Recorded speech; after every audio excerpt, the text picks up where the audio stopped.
shot today. All right, Todd Thompson, the freshman from Sapulpa, Oklahoma, set to kick off for Oklahoma. Missouri will get the football first, and Craig Lammers has dropped deep for the Tigers. He also a freshman out of Jefferson City, Missouri. We are underway in Columbia. And it'll be Lammers deep in his own end zone, and he'll leave it there. He drops it, it goes over the end line. So the Tigers will start out 1st and 10 from their own 20-yard line, and Warren Sites will lead the Missouri offense onto the field, a unit that has not had trouble moving the ball, but has not played the likes of this Oklahoma defensive team yet this year. Of course, the center is the story, Kevin. Dal Lockwood is a converted tackle.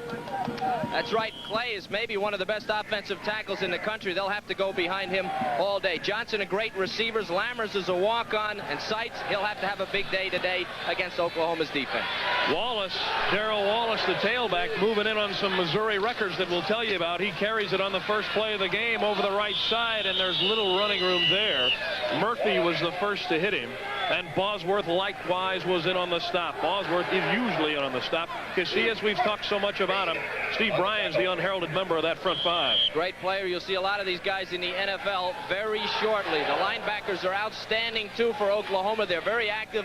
Bosworth and Migliazzo, I talked about him in the Chalk Talk. They're tough. Derek White, Glenn Brown, and Rayburn, number 5 in the country in pass defense. Sights on 2nd and 7 to the air. And he guns it out complete. Incomplete now, they rule it, that he dropped it. Intended for Wallace, and around the 28-yard line. Would have been short of the first down anyway. So Missouri will face a 3rd and 7 from their own 23. Opening series of the game. The Tigers coming off their first victory of the year at Iowa State last week.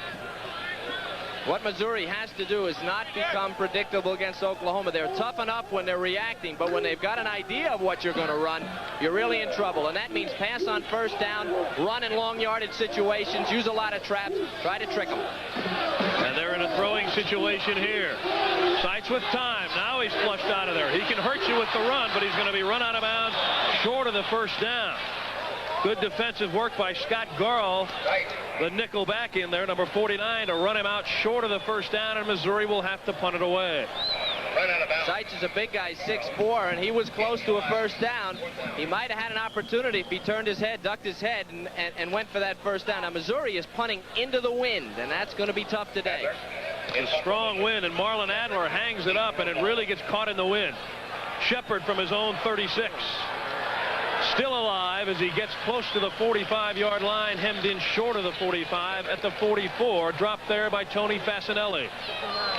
A 35-yard punt by Adler into the wind as Jamel Holloway leads the Sooner Wishbone onto the field, and the line has been reshuffled to a point where these guys are now comfortable with where they're playing. Pope had been playing guard, Johnson had been playing guard, and Phillips was playing a tackle spot. And the tight end, Jackson and Shepard. These are the 2 leading receivers. We'll watch them all day. The backfield, they run a lot of guys in and out. They've all got speed, and they can all hit for the goal line.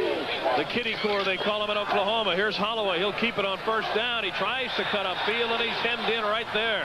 As he crosses the 45-yard line, Steve Vandergrift, number 32, the freshman linebacker from Missouri, made the stop. Defensive unit from Missouri, much maligned, but Darling is a pretty good middle guard, and Shakur is a first-line player. Kloman does his job. Linebackers, they've got some seniors, but the guy to watch is Vandergrift. He just made that tackle. He's tough. Of course, McMillan, leading tackler on the team. That spells trouble for Missouri when your safety is the leading tackler. And Fasanelli, the only senior in that secondary. Holloway, same play. This time he sheds a tackle at midfield, breaks another one. He's down the sideline. McMillan tries to knock him out of bounds. He's still going inside the Missouri 20. That's the dimension that Holloway gives the Sooner Wishbone. Well, they ran the thing to the short side here, and it was all Holloway. That's what made the play go. Now, they're on the hash, and they're going to the short side of the field. Missouri does a pretty good job on the corner, but this is what Holloway will do to you. He's just a great runner. Lets the momentum of the tackler take him, and then I thought he stepped out of bounds right there. The official didn't call it. He goes down inside the 20-yard line. 34-yard pickup, Stan Long. The freshman had to bring him down, and the Sooners are on the move. Their first possession. They run the big fullback up the middle, Lydell Card. He has short yardage.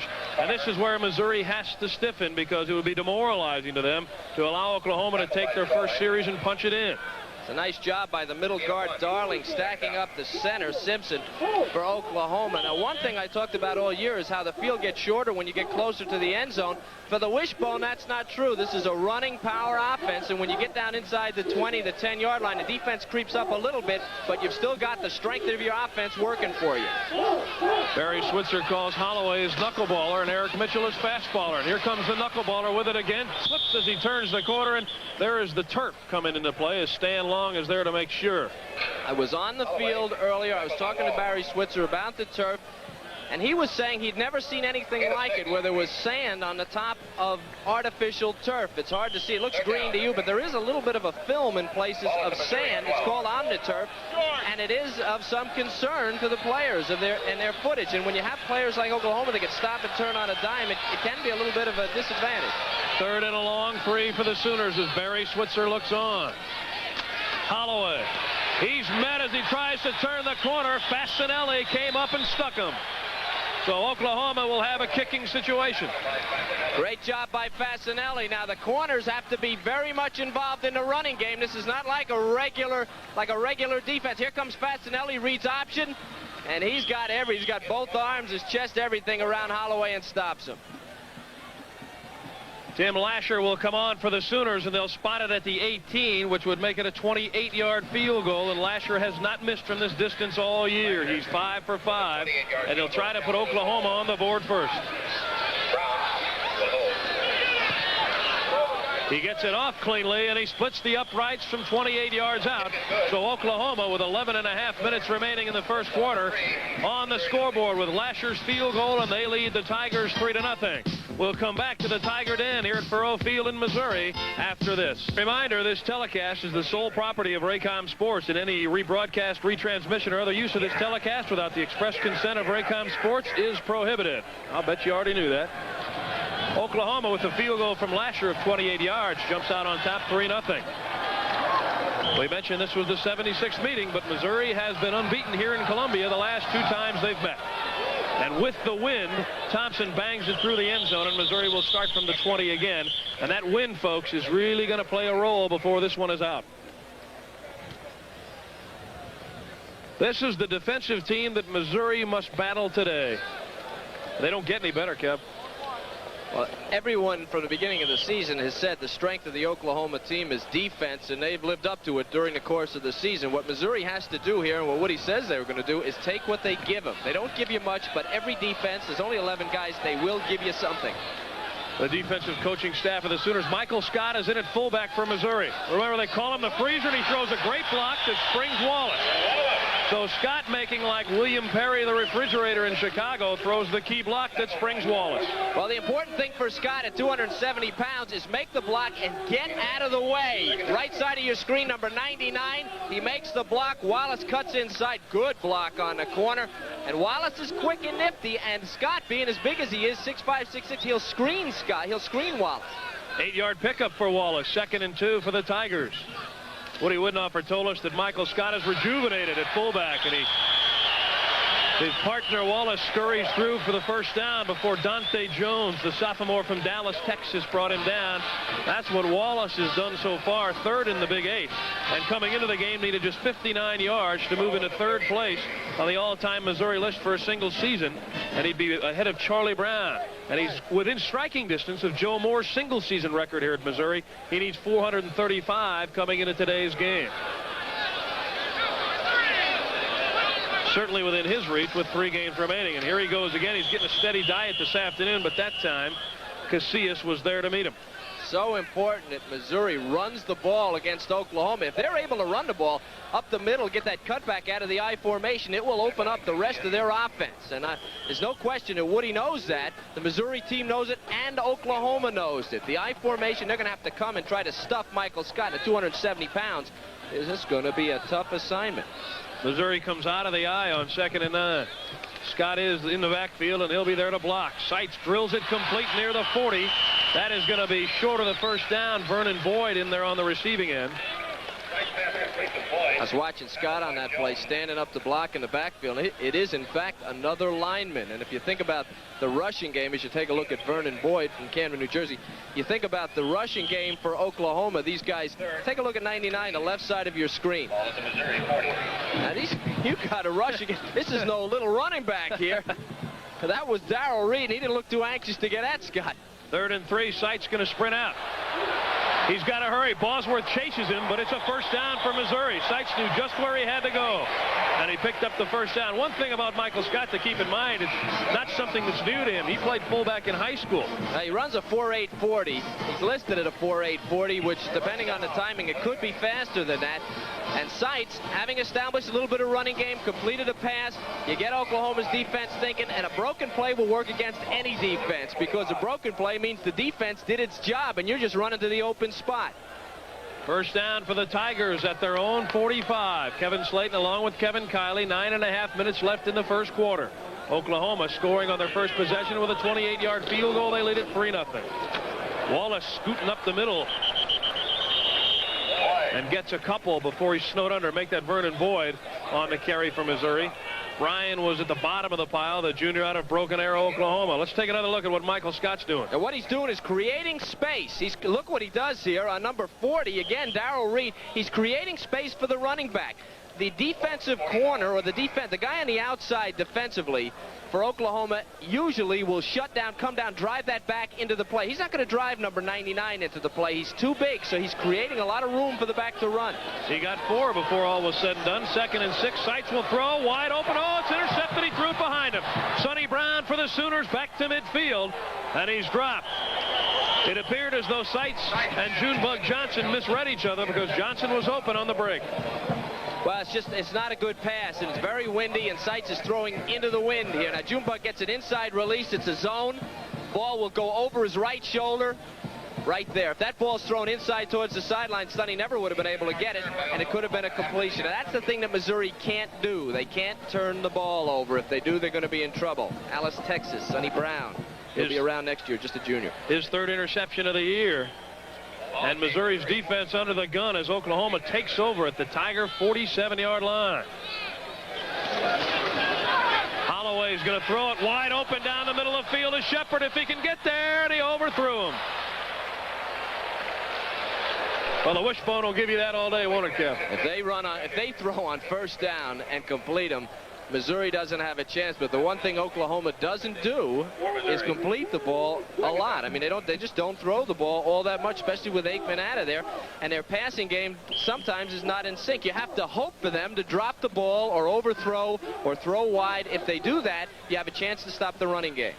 And with the wind at his back, Holloway lofted it, and that ball just got caught in the wind and took off on him. 2nd and 10 now for the Sooners. Holloway's going to keep it himself. He's pressured. He got the pitch off. A nice job by Holloway to get rid of that ball to Spencer Tillman. But still a short game. That was great defense. Great defense. Tremendous reaction by Jamel Holloway. Talk about an athlete. But watch the Missouri defense. Jamel looks wide open at this point, but here comes the black shirts up here on the inside. He makes the pitch, and yet there are more defenders. Great play on the corner. I couldn't see the number, but that's just great. And, you know, they did that against Nebraska. It was Floyd, I guess. They got outside. They were able to shut down that outside running game. 3rd and 7 for the Sooners. Holloway's going to go to the air. Looking over to the sideline, and Shepard drops the ball. He was wide open, and that's what you said, Kevin. You hit it on the nose. They've got to drop the ball for Missouri to be successful against a wishbone that passes, and they did it there. Holloway with a bullet right in the chest to Shepard, and you have no chance. He was wide open because he typically will be wide open. You have to bring 9 men up on the line. Injured Tiger down on the field. Dick Shapura, number 74. They can ill afford to lose the junior out of Sarasota, Florida, who has played so well for them at that left defensive end spot. He looked like he was talking, looked like he was all right. What I began to say was that you have to bring 9 men up, and when you do that and they run play action off the wishbone, somebody is going to be wide open. If Holloway finds him, hits him, and they catch it, it's off to the races. So it's a punting situation for Oklahoma, and we're going to have Mike Winchester do the honors as Shapura is helped off the field. And doesn't look good. Barry Switzer looking on for Oklahoma. Now, Winchester's second in the conference, Kevin, but how do you adjust to a wind blowing as strongly as this one is at his back as a punter? You don't want to kick it in the end zone, but it's difficult to hang it up there and get it to take any kind of a roll for you. The thing you have to be, I used to punt, the thing that you have to be really careful of is not trying to putt it easy, because if it's like taking half a golf swing. You hit the ball about 2 feet. If he takes a half swing at this with his foot, he could just kick it 10 yards. And he gets a good punt. Good touch on it. Bounces inside the 5 and takes a Missouri bounce into the end zone.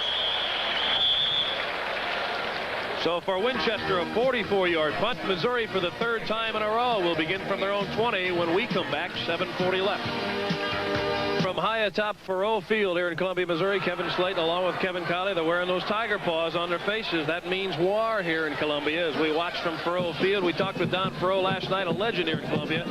Field named after him. He was the coach and athletic director. What a congenial gentleman that we had a chance to visit with last night as Wallace carries the mail for a short gain over the left side.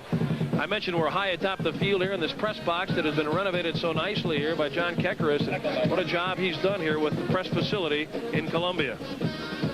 That is our vantage point. As we look down on a crowd of about 50,000 plus here in Columbia, Woody Widenhofer. Very happy, said he shed some tears after that first victory last week. His first as a college football head coach. 2nd and 7 for the Tigers. Seitz still has it. Plenty of time. He zings it complete to Johnson at the 40. He's to the 45 before he's dropped back there. Well, if Seitz gets that kind of time, it's going to be a long day for the secondary of Oklahoma.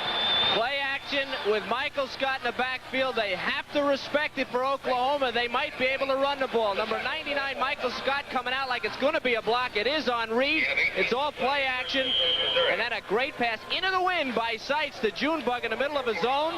Missouri able to move the ball on the Oklahoma defense. Maybe a little bit of a surprise for the Sooners. Pickup of 22 on that play. First down for Missouri at their own 45.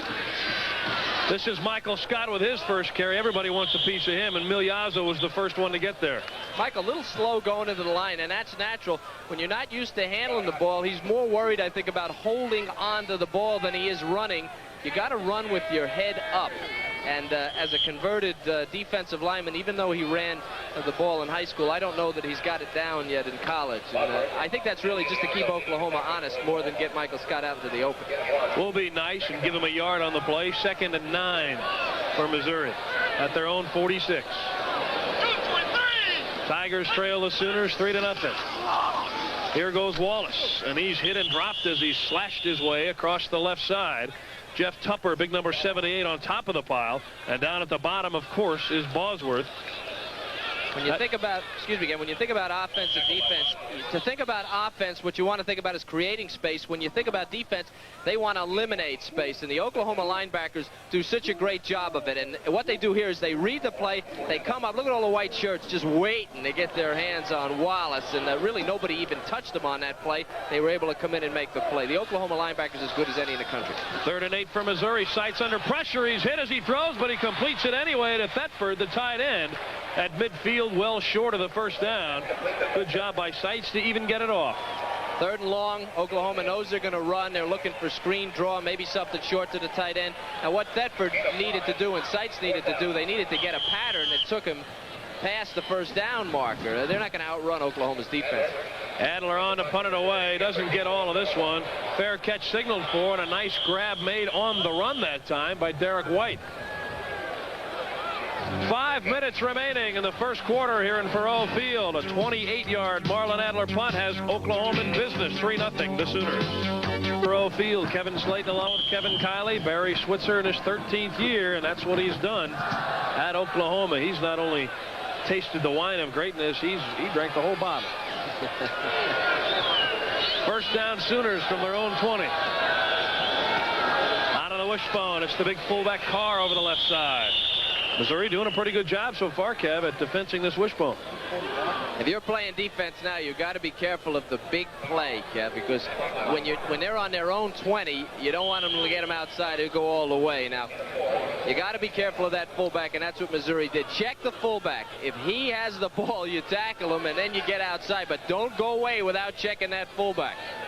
Oklahoma fans know well that the Sooners have been a slow starting team this year. In the first quarter, it's not been their baby. They've only scored 20 total points coming in today. But plays like this by Holloway, he might be gone. Ron Floyd is chasing him, and he collars him at the Missouri 34, 36-yard line. They'll say he stepped out of bounds. But Holloway is electrifying.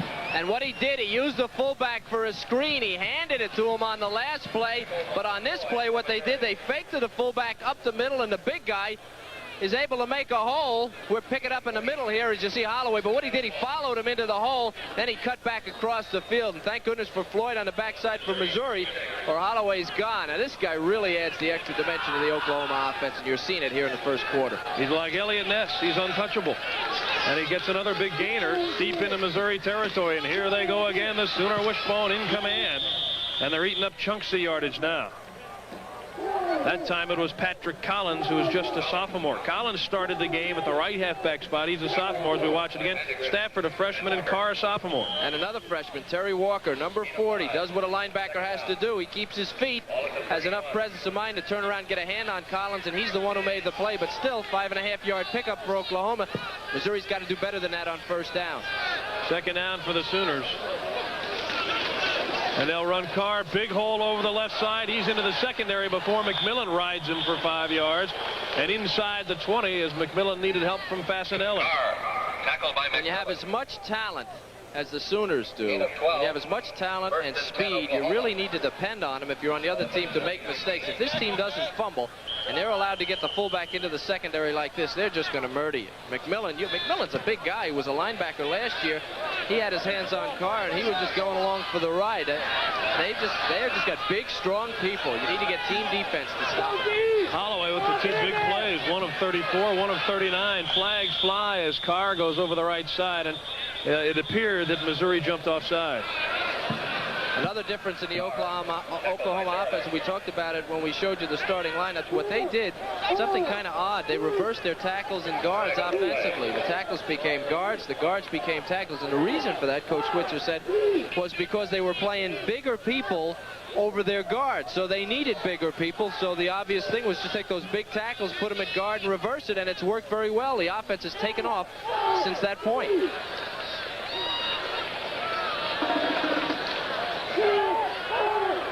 John McClintock, the referee, ready to give us the call.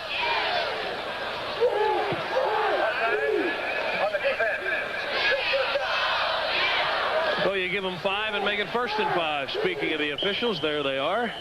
You have backed up against the wishbone. Stop the fullback. What you want him to do is pitch the ball. You want to get a shot at the quarterback on the corner or have him pitch the ball, try to get a turnover. So you got to stop the fullback.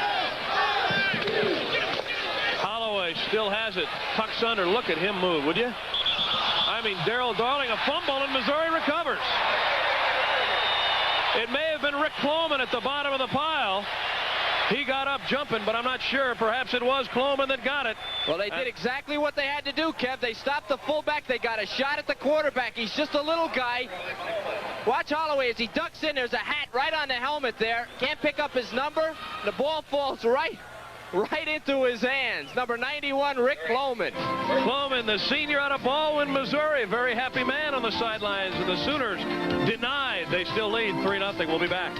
Fortunate with the turnover. Rick Cloman, the fumble recovery. We're coming your way live from Faurot Field. Kevin Slayton along with Kevin Kiley. 3 minutes, 6 seconds left first quarter. Still 3-0 Oklahoma.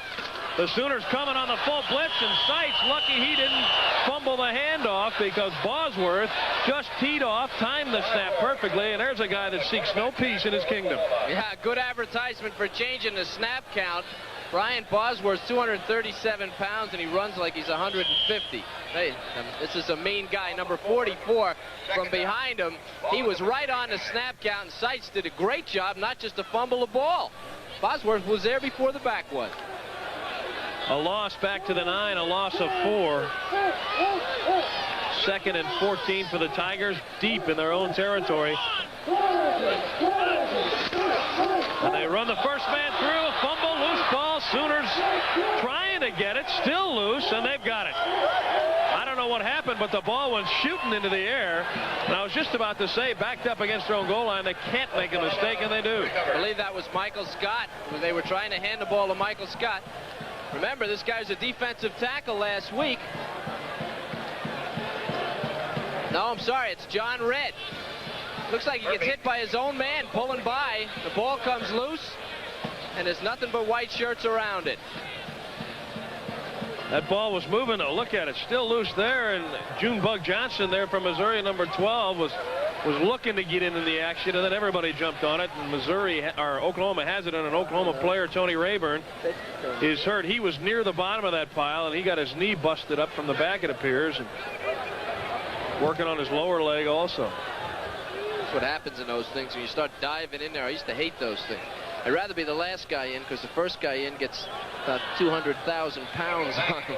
I've heard that you were always the last one in, even if the ball came right next to you. You know, I have to be honest with you. I was known to have been bitten in a few of those piles. Did you bite back? You always look out for the guy with the single bar face mask, because he's got it because he wants to be able to lift it up and take a bite out of you. Rayburn's coming off mostly under his own power. Rayburn, the leading tackler in the secondary for Oklahoma. He's a good player. So Missouri backed up against their own goal line. Oklahoma with the ball, first down at the 16, the second Tiger turnover, and it comes at a bad time and a bad location. You can't do that against Oklahoma. This is tough. Demoralizing for the defense when they get a turnover to have it turned right back over to the other team. Spencer Tillman now in the Oklahoma backfield. That's Collins who breaks the wishbone. And here's Tillman. Big hole over the right side, but it closes fast. Ron Floyd and Eric McMillan do a great job for Missouri. It was Floyd that came up first and allowed McMillan to make the sure tackle. When they put that guy in motion, it stretches the defense, but they lose one of their lead blockers there. And what that amounted to really was just a little power dive off the right side. Missouri read it, came up and made a pretty darn good play on a wide play, dropping him for a half-yard loss. When Tillman took the ball, it looked like he had big yardage. But Floyd did such a great job to come up and force the play and then allowed McMillan to clean up. 2nd and 11 for the Sooners. Holloway, who's been their threat. He's got a lot of black shirts around him, and down he goes. A great defensive play by Vandergrift, the freshman linebacker out of Grandview, Missouri. Vandergrift, the redshirt freshman in Missouri. The Tigers react so well. Remember Woodenhofer, he was a pretty good defensive coach for the Steelers, and these guys, if they know anything, I don't think they have the talent to match up with Oklahoma, but they know defense, and if they're not overpowered physically, they're going to be around the ball all the time. Oklahoma simply comes totally out of the wishbone on 3rd and 11. Holloway's going to run a quarterback draw. Cloman hit him first. Now he gets loose. He's inside the 10 and goes down, very close to the first down, but I believe he fell short of it. He literally fell short of it. That's exactly what happened. There's that sand on the field again. What a great performance by Holloway on that play. That was all athletic ability against about 4 or 5 defensive players. Well, that's a big play. He picks up 9. And Oklahoma's going to go for the first down on 4th down. Well, you'll hear the crowd of 50,000 plus come into it here. Stop the fullback. Stop the fullback. Make him go wide and then just react to it. You got 11-man line just about. Holloway going to keep it himself. Fumbles the ball. And I think Oklahoma got it. Holloway on the carry. A break for the Sooners. Greg Johnson, the right tackle, fell on it for a first down. Johnson recovering. With just 14 seconds left in the first quarter, and Oklahoma leading 3-0. They're knocking on the door again. First and goal for the Sooners with, well, now the time expired. I was going to say with 14 seconds left, and it expired before they got the snap off. That ends the first quarter, and Oklahoma will now have to go into the win. But they lead the Tigers 3-0, and they've got first and goal inside the 5. We'll be back after these messages from your local station. This is the Raycom Sports Network. 3-0 as we begin play in the second quarter. Kevin Slayton along with Kevin Kiley. And Oklahoma with a first down inside the Missouri 5. And as if they needed a break, Oklahoma got one anyway when Holloway appeared to be stopped short on a 4th and 2 gamble, and he fumbled it forward for a first down. They run Perry, the fullback, and he's down to the 1. Walker was there, number 40, for Missouri to make the stop. The thing about that fumble is that there's no reason for him not to fumble. If he's stopped short of a first down deep in the territory, it's really a smart thing. Not saying he did, but it's a smart thing to fumble the ball. because if you fumble it forward and your guys pick it up, it is a first down. And there was a rule like that in pro football. They changed that rule because of Kenny Stabler. The Raiders and Dave Casper, they've kicked it around a little bit. 2nd and goal from the 1, and that is an Oklahoma touchdown. Perry cracking pay dirt for the Sooners, and they add on to their 3-0 lead.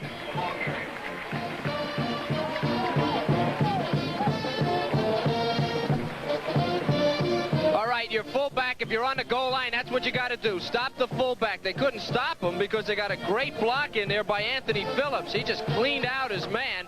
Watch 68. Him just rests in front of the fullback. There's just no place for the black shirts to get in behind him and make the tackle with only a couple of yards to go. It's a touchdown. Lasher on for the conversion.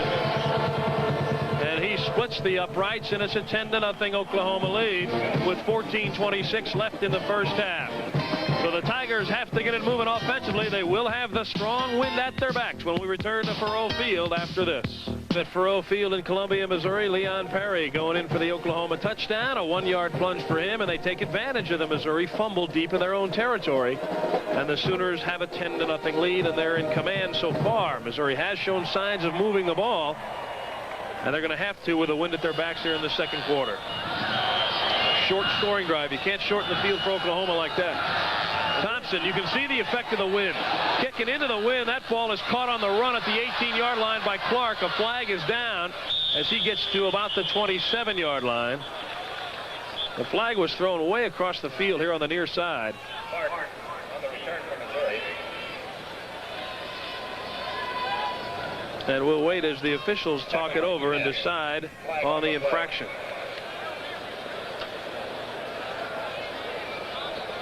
The wind really held Thompson's kick up. Tough on a kickoff. Sometimes it's better to kick it low against the wind like that. You kick those end-over-end things, the wind will really play havoc with the ball. Not quite sure if I understand that. Ineligible receiver downfield penalty that he's signaling. We talked about the sand, and you can see it. It fluffs itself up to the top surface. It's supposed to sink down into this type of turf, but it hasn't quite done that. I was talking to Michael Scott yesterday before practice, and he said they came in and vacuumed it off already once, but still there's some surface sand out there. Evidently they missed a spot. Yeah, or two. Strategically placed, of course. Apparently Missouri has a 12th man on the field, so that's the penalty that they're going to call. Woody Widenhofer looks like a guy who was dealt 4 cards in a game of 5-card stud. He can't understand this one. More like 6 cards in this case. Woody said, you mean I can't have 12 guys out there? Sometimes you need them going against Oklahoma. What a great guy, Woody Widenhofer. No flag. Woody told him to recount.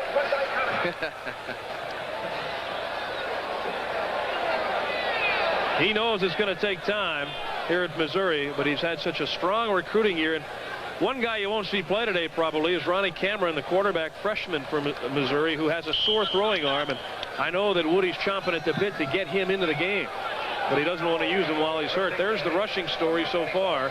Oklahoma, most of that coming with Jamel Holloway on 2 runs that have given him 80-plus yards. Wallace trying it off the right side, and short running yardage for him. On that play, Michael Scott went outside. There was nobody to block, and he kept running. Michael's got to find somebody to block. Got to look for somebody. And again, it's great to insert a guy 270 pounds into the fullback in the I formation, but you do lack a little bit of experience and a feel for the position. And what you gain in weight and speed, you're going to lose in experience. A pickup of 2. It'll be 2nd and 8 for the Tigers. Warren Seitz will throw it. Time now guns it incomplete. It looked like he was intending it for Adrian McBride, who's returned to action for the first time today since early in the season after suffering a cracked collarbone, but he underthrew him tremendously. He may have been throwing for Junebug Johnson. In that case, he overthrew him. He's got that wind behind him now. He needs to make an adjustment. He's thrown into the wind, behind the wind, and sometimes with the wind behind him, sometimes it's as difficult to throw with the wind behind you as it is throwing into the wind. Eddie Essen in at fullback now for Missouri, the Tiger mascot on the sidelines. He replaces Michael Scott. Essen does, not the mascot. 3rd and 8, and watch out here because Oklahoma knows it's a passing situation. They come straight with a rush, but Murphy breaks free, and he pulls him down at the 15, and Murphy just broke free and did it all by himself. Watch Kevin Murphy, number 39. Dave Niptash trying to block on him. When you have to go one-on-one, it's tough. 72, the left side of your screen. He's not even there. You don't see him. He disappears. Murphy gives him a little move, and then it's a sprint. Murphy will win that one every time against Seitz.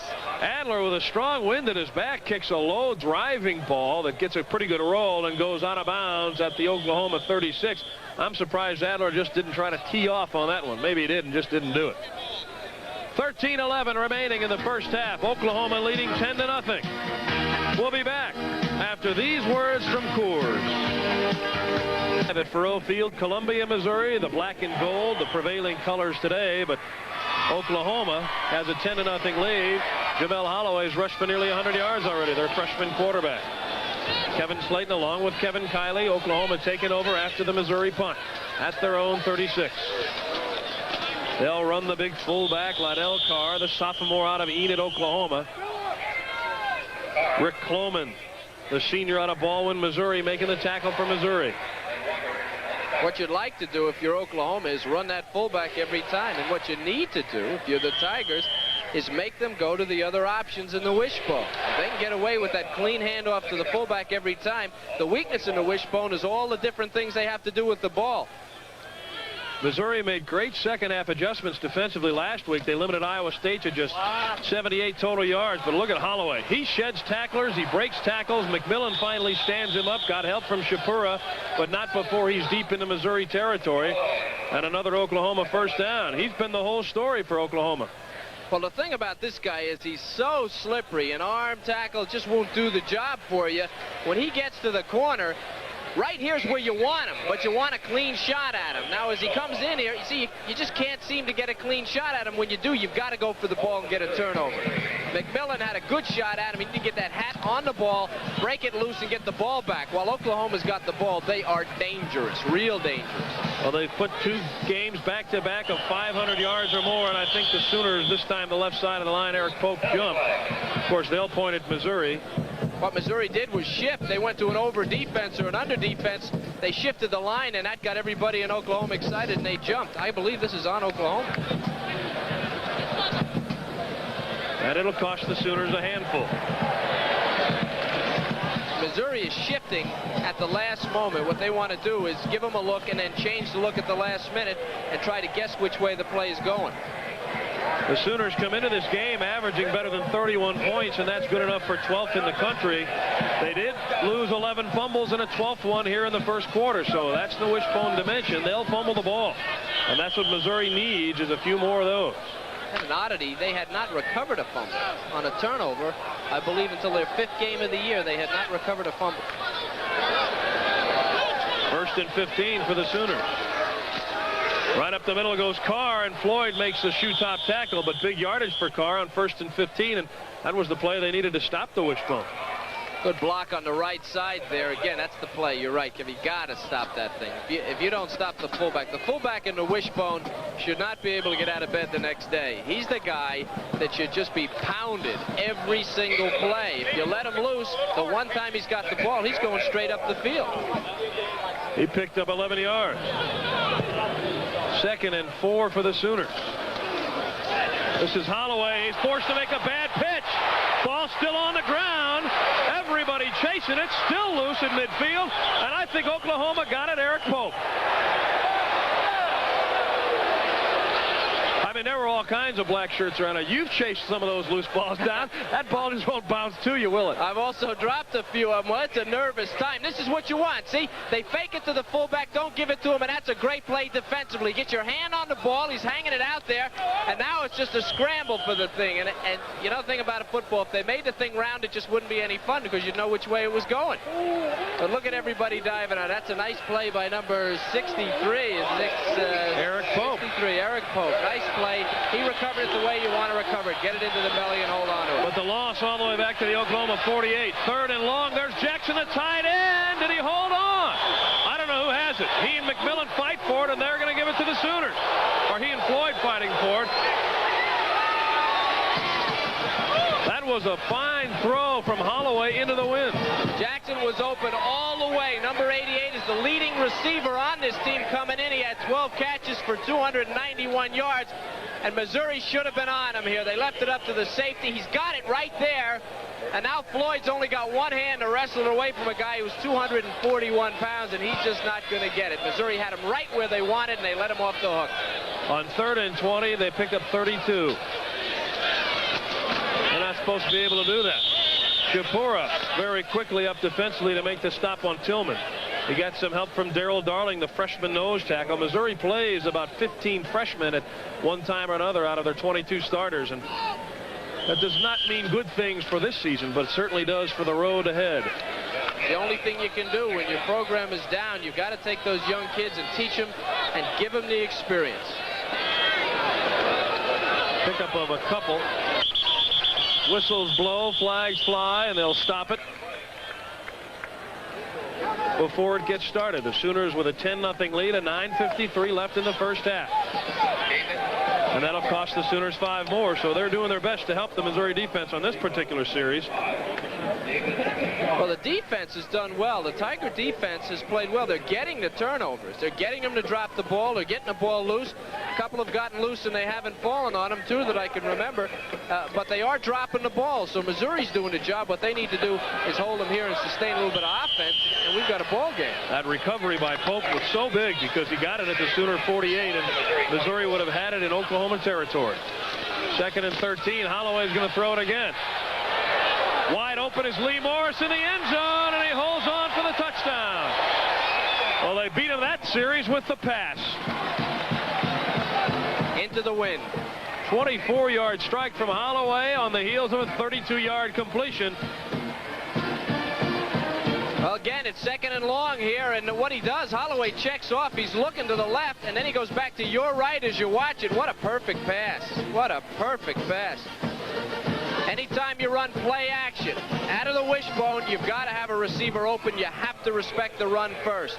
Fullback gets nailed by Walker, but it's too late because your linebackers are up involved in that run, and this is the result, the touchdown and the extra point. And Lasher tacks on the conversion. Now how big was that fumble recovery by Eric Pope? It saves the Sooners possession and gets them a touchdown. 9:38 left in the half. Oklahoma 17, Missouri nothing. We'll be back after this. There is Jamel Holloway talking to Barry Switzer, telling Barry, let me throw the ball. He just completed 2 passes, one of 32 yards on a 3rd and long, and a touchdown toss to Morris of 24 yards. That puts Oklahoma ahead 17-0, and again, they recovered their own fumble. They've done that twice, and it's led to 2 touchdowns. And that's really the difference so far, as Lammers takes it on the run for Missouri, and he's tripped up as he gets near the 30 for the Sooners. That time, Jeff Hake, number 47, down there to help trip him up. They talked about Troy Aikman being the passer, and he certainly was the passer for Oklahoma. An excellent passer. He's down. But Jamel Holloway had 2 touchdowns. He had 1 in all the time that they had played. Holloway had thrown for more touchdowns, and that's probably because he runs the ball so well. He gets those wide open receivers. Joe Close down on the field. Pretty good tight end. He's been injured this year, Kevin. Had a knee problem, and it's bad to see that on a special teams play where he's down again. They'll take a look at him. That's the Oklahoma touchdown drive, but what you don't see there is the big fumble recovery by Eric Pope back at his own 48-yard line, and the 32-yard pass that set up the touchdown throw. That's been two fumbles by Oklahoma, both recovered by the Sooners, that really have been the difference in the game. Missouri getting them to drop the ball, but Oklahoma's picking it up themselves, and when they do, they did it at the other end for a first down. They did it there and then came up with a big pass play, and that really is the difference. Well, they're helping Joe Close off, the junior out of Springfield, Missouri. And it's not good to see that. Tigers will start from their own 29, and they need some points now. Michael Scott in there at fullback, along with Darrell Wallace at the tailback spot.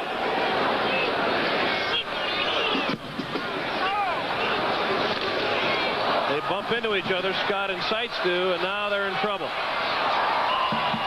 Darrell Reed Reed was there to make sure Seitz didn't get away, and those are the kind of execution mistakes that have plagued Missouri, and they can't afford to make them at this point. They tell us from the sideline that the injury to Joe Post is his ankle. Now remember, Scott is a converted defensive tackle, and what you gain in size and speed, 270 pounds and a 4.8 40, you're going to lose because of things like that. He's not all that clear on where he had to go on that play. Loss of the yard, 2nd and 11. Dick Shapiro, by the way, you saw him helped off the field earlier, has bruised rib, and he's already returned to the Missouri defensive lineup. Seitz going to throw it. Incomplete. Flags are flying. It was intended for Thetford. But that will probably work against Oklahoma. Thetford, an excellent receiver. Lammers on the near side of the field had run kind of a hook pattern deep, and he was wide open. Seitz never looked at him. Pass interference against the Sooners. Was that Kevin Murphy that was defending? Let's take another look. This is Lammers. This is Lammers on the near sideline. He gets into the zone. Look at this. He's wide open. Now Seitz, he wants to go to Thetford all the way on a drag pattern. Pretty good pass. And interference on Oklahoma. Dante Jones. But look at Kevin Murphy coming into the picture. He was well back in coverage that time. Well, defensively, as a linebacker, what you want to do is you want to keep everything in front of you. You just keep dropping until somebody crosses in front of you. When they do cross, then you go get them. That's how you play zone. Just keep dropping. If nothing ever shows, you get as deep as you can.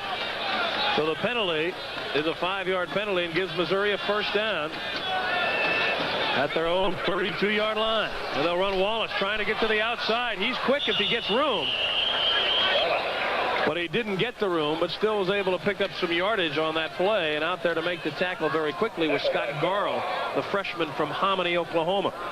I like that play with Scott running interference out of the fullback position on the corners. I think it works better on the corners because it's harder to stack them up. If he takes them inside, Wallace can go outside and vice versa. And I think Missouri needs to keep running the ball. They need to establish that running game if they're going to have anything go for them in the air. He got about 5. It'll be 2nd and 5 for the Tigers.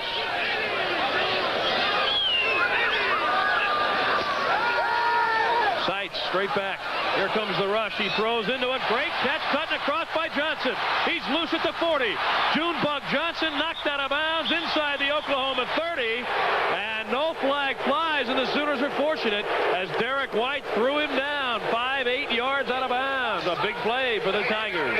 Junebug is slapping 5, but I'll give it to Warren Seitz. Look at this pass by Seitz with a man right in his face. Over the linebacker, hit him right in the hands, and now it's Junebug's turn. You don't get to run in the defensive secondary of Oklahoma too often. You got to make the most of it. I don't think the boos are really warranted. He kind of carried him out of bounds. He didn't really throw him down.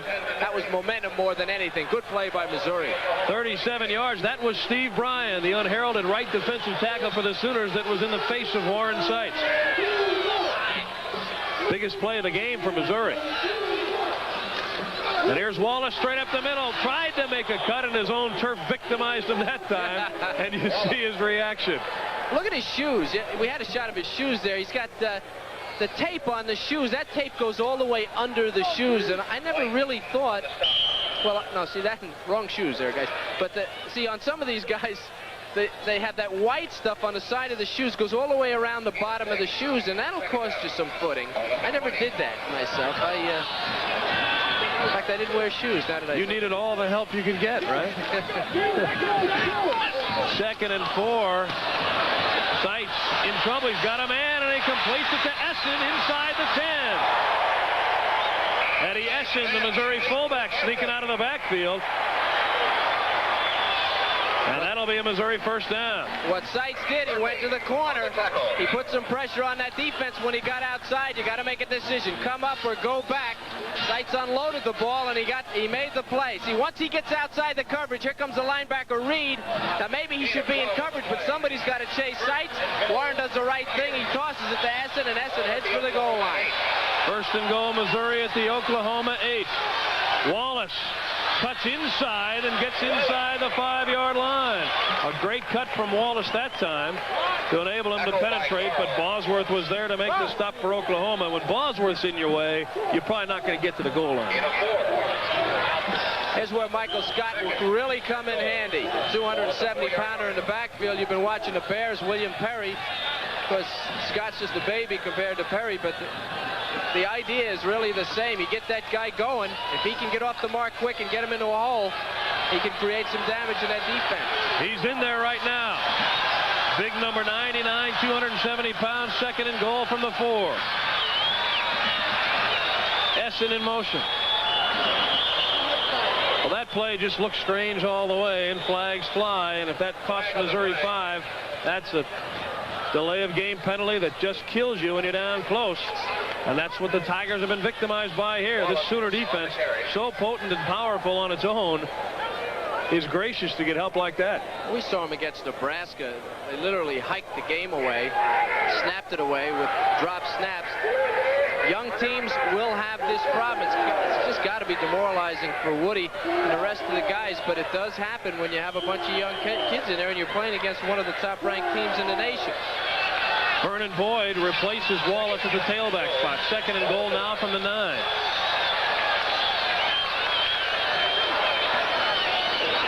Seitz going to throw the ball. Has time. Now gets the nervous feet. Hey, he might have a touchdown. The Sooners closed the gap in a hurry, and I mean in a hurry. Great defensive work that time from Scott Garl. He had a picket line over there. He did have room. This is a good job by Seitz, except for the end of the play. It's great coverage, terrific block on the corner, a double team. He just doesn't have anybody open, so he pulls it down. Now, he's 6'4". He's got to lower his head right there, turn it upfield, but he doesn't. Too much hip action. He stands straight up. He gets no yardage. You've got to take your lumps, Warren. You got to turn it upfield, put your head down a foot off the ground, and go for those 3 or 4 yards. They're important yards. Especially here, third and goal from the 6.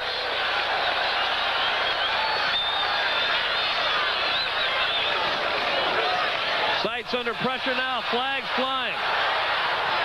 And Bosworth collars him as he gets inside the 5. Well, Missouri's only hope is that penalty works against Oklahoma. Bosworth lucky he didn't get a penalty call. He took a shot at Seitz's head when he went down there, and there was no flag on it.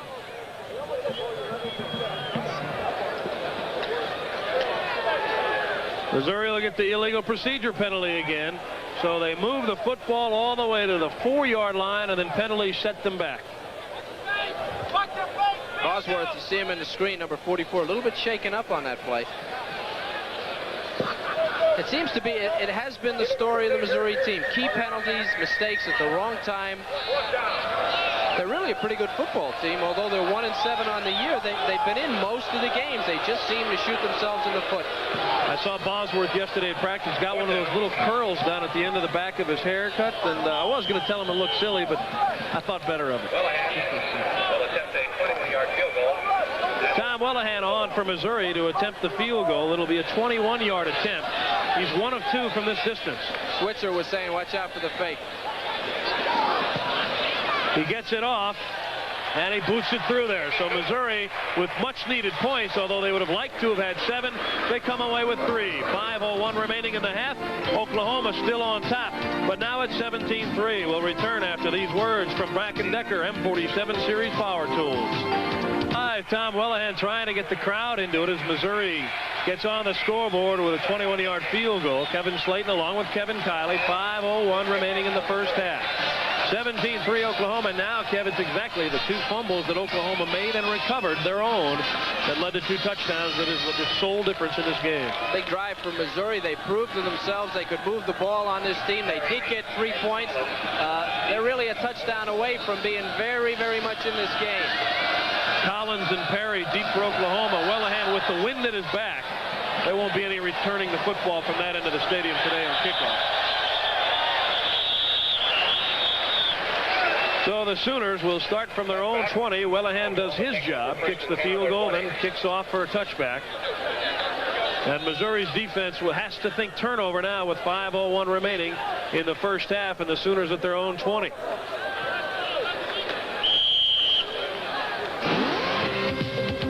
A reminder, the first half of today's Big 8 game has been brought to you by Coors and Coors Light, beers with a difference worth tasting.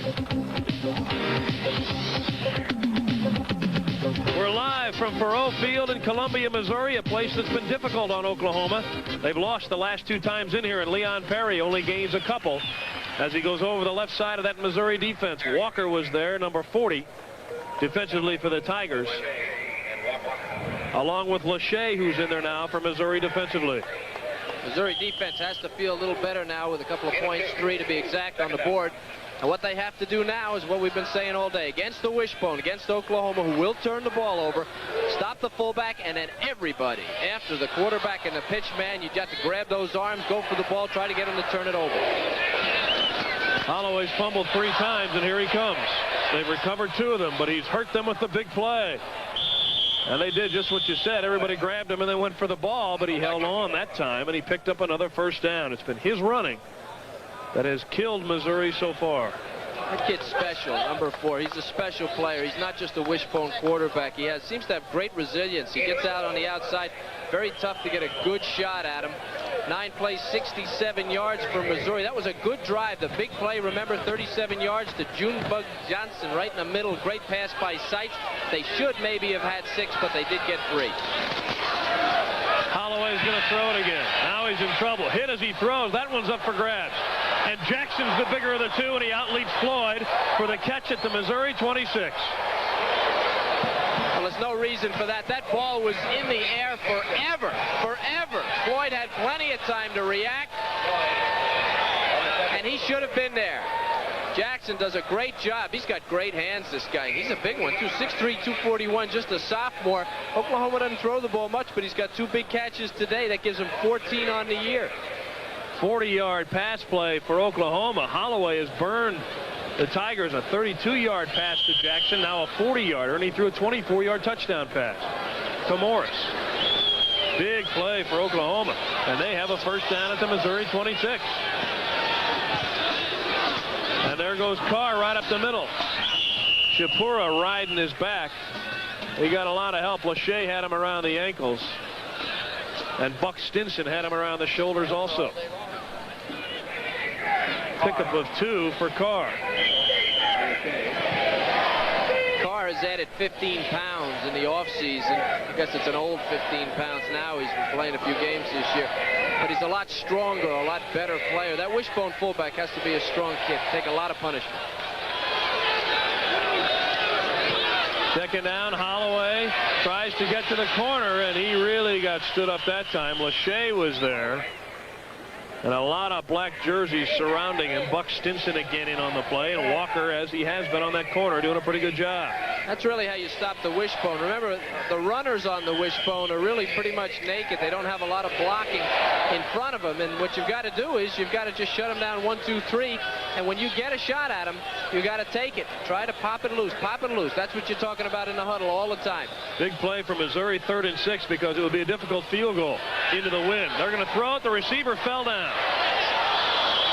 Morris was trying to make his cut to the corner, and he slipped and fell, and Holloway had no choice.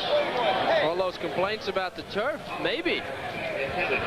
Certainly came into play there, if indeed that was the reason for him slipping. Now, Lasher's going to attempt the field goal, and he'll spot it down at about the 29, which would make it a 39-yard attempt into a very strong wind. And he's going to have to earn this one. He's 2 of 3 from this distance. He's trying to cheat a yard and put it at the 28, and that's only a 6-yard snap back. If there is such a thing as momentum in a game, this is a big field goal. Even though they lead by 14, Missouri got the last score. This is blockable. They're taking a shorter snap. He got it off, and I mean, he nailed it. Give the credit there to Lasher. Into the wind, and Oklahoma tacks 3 more on. And it's a 20-3 Sooner lead with 2.5 minutes remaining in the first half. Hey, remember the '85 Big 8 conference season beginning to wind down in football, but you can catch a full slate of action next weekend. 4 league games. That's an indication how strong this wind was blowing in the face of Lasher. Getting back to the schedule, the Battle of the Wishbones in Norman, Oklahoma. Colorado goes against the Sooners. And other games including Iowa State at Kansas State, Oklahoma State at Missouri, and Kansas and Nebraska. Make sure you catch the excitement of Big 8 football by attending a game in your area. That's our score. Kevin Slayton along with Kevin Kiley. Glad you could join us on our Big 8 Raycom telecast here this afternoon. Missouri faces a really tough challenge now. They'd like to get some more points, obviously, in the second quarter, but they're going up against the nation's top defense. This is a tough defensive team. If they're going to get up and down the field, they know they're going to have to throw the ball. Oklahoma knows it. And that really speaks for itself. Barry knows it. It makes it a little tougher sledding when the defense has an idea what you're going to do. The games for Barry Switzer and Columbia have normally not been one-sided. Missouri losing 24-22, 28-27, 21-17, and they won the last two. Another short kickoff by Thompson, fielded by Clark, and he can't get away at the 20-yard line as he's dropped in his tracks by Jeff Hake, who has been playing very well on kick coverage for Oklahoma.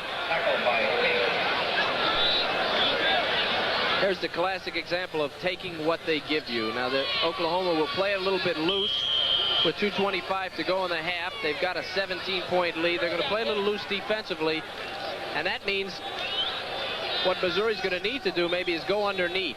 Throw those backs, quick routes, try to complete that short pass and get up the field. Seitz setting up the screen to the outside, and he hits John Redd. He's across the 25 to about the 27-yard line before he's dropped. John Redd's a good player, kind of low-key. Haven't heard much from him this year, but he was the leading rusher last year, and he's very quick. Runs about a 4.5 40, which is pretty big for a guy 200, pretty fast for a guy 207 pounds. Comes from Mayfield, Kentucky, and the screenplay is a good call there because it gives you a chance for big yardage, but a low percentage of errors. 2nd and 5 for Missouri.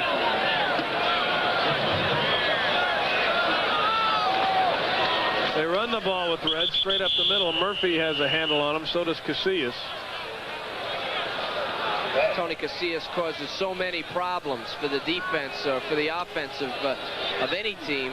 Missouri today, what he does is he needs to be double teamed. You just can't block him one-on-one, and then if you double and triple team him, as I said in that Chalk Talk segment, it leaves the linebackers free. If they're free, and they're all great players, you've got mismatches all over the field. The defense generally can play very well. 3rd and 3, Seitz to the air. He guns it complete. Adrian McBride at the 41, runs in a circle, and then Bosworth collars him along with White. That's a Missouri first down. Adrian McBride welcoming himself back. There's a young Tiger fan, doesn't really care for all that shaking. McBride, good receiver, had a collarbone injury earlier. Does a great thing here. He comes back for this ball. True receivers will do this. Little hook up, and now watch him come back. Comes back about 2 yards. Oklahoma defender trying to get his hands on it, then circles around, picks up enough for the first down. That's just excellent execution by McBride and Seitz. They really lost McBride a lot when they lost him, I should say, because he was a leader on this football team when he went down. And this is his first game back in the lineup, the senior out of Zanesville, Ohio. And they've had to make do without him. Tough for a kid when he's a senior. You look so much forward to your senior year playing, and when you get an injury and you lose that many games, the one thing you can never get back when you're in college is games lost. If you're a football player, you want to play, and when you start losing 3, 4, 5 games here and a knee or something, and a year goes by, you just never can get him back. A guy who's quietly gone about his business this afternoon for Missouri is the right tackle, John Clay, the junior out of St. Louis. They talk about him in Outland Trophy tones and Lombardi Award tones, but they don't hear much about him. He just quietly keeps his man right where he is all day long. He's the big right tackle, number 77 for Missouri, and they won't beat him often. First down for Missouri, Seitz to the air. Down the middle he goes. A tremendous play and an interception. David Vickers, the sophomore, went up with one hand and brought it down, and Lammers was wide open behind him. Lammers was open, and Junebug Johnson was running straight down the field, 40 yards upfield. Now Seitz looking, he has the time. Great job by the offensive line.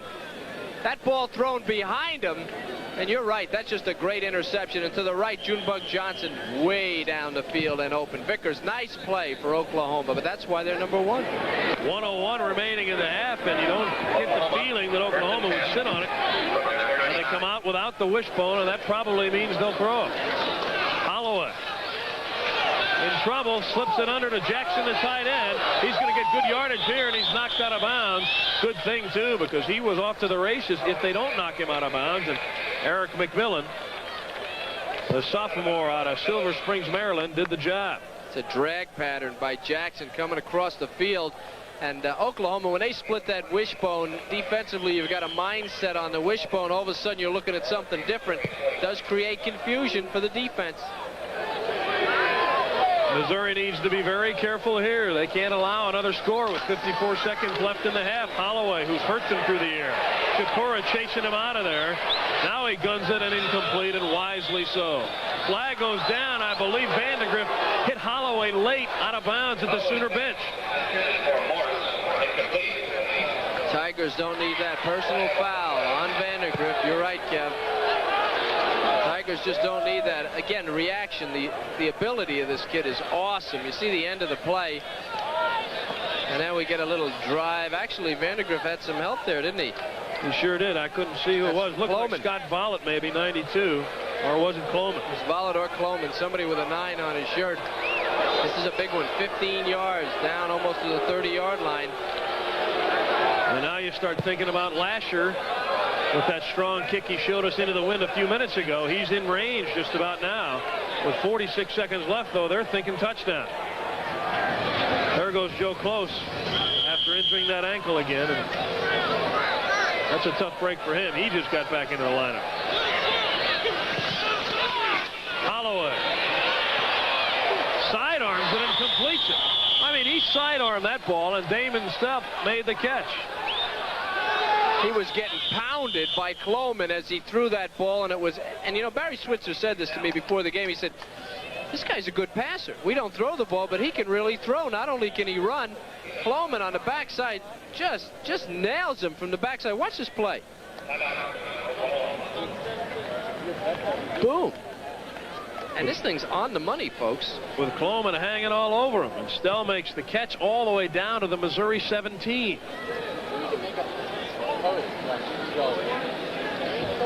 There you see what the Sooners have done. Look at that, taking over their own 7, and very quickly, you had to be quick, though, to see what Missouri did. There it is. There we go. They've not had good field position, but they've not moved the ball all that often either. They had one good drive, but it's been the play of Holloway more than anything else, not only running the ball, but he's really demonstrated what Barry Switzer told you before the game, that he can throw the ball, and he's thrown it well for 123 yards and only 5 completions. Holloway has made the difference in the Oklahoma offense for the last 3 weeks. He is doing it today, Kevin. You're right. 36 seconds left in the half. Oklahoma was second in inches. They'll throw. And I believe that ball may have been tipped at the line of scrimmage. It was intended again for Damon Stell. Always intended for Stell. Not only are the Sooners deep in the running back spot, but they're very young. Just about everyone, a freshman or a sophomore back there. Poor Spencer Tillman, he got injured in the first game. He's a junior, and he has had trouble getting back into the lineup. It's a guy of his talent. Think about 2 or 3 years down the road with these guys. Third and inches for the Sooners. They had trouble. Perry missed connections with a Holloway on the handoff, but I think he knocked him forward for the first down. This thing was, I think it was supposed to be a counter. Very difficult to tell. Holloway never even looking at the fullback. Fullback thinking he's supposed to get the ball, and that's the result. Just a mess. That was Leon Perry thinking he was going to get it, and he did get it, but he got it from the Missouri defense. And Coleman took care of Holloway. They're going to measure for it to see if he did fall far enough. Looks like they're about an inch or two short. And it's 4th down now. Well, they had 2nd and inches, and now they're looking at 4th and inches.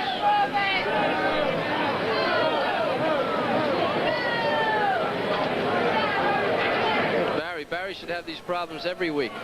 Leading 20-3. What should I do? Should I get 3 more or go for 7? I think he's got a timeout problem. If he tries to run for the first down, does he have another timeout? What's our timeout? They've still got 1 left. Well, he's going to have to use it. If he runs the ball, he's got to use the timeout. With 27 seconds left, it gets sticky down here. And now Missouri calls a timeout, and they'll talk about it defensively. Well, if he runs for the first down, of course the clock will keep going, and they wouldn't be able to get a field goal off unless they could stop the clock with either the timeout, or they may try one throw to the end zone after the timeout. You just don't know. I know this. One more touchdown, this game's out of reach.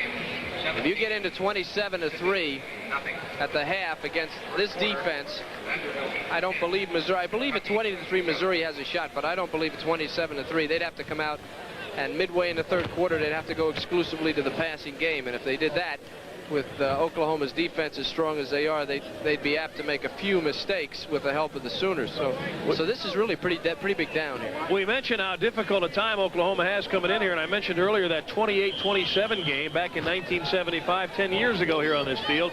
Oklahoma took a 20-0 lead into the locker room at halftime.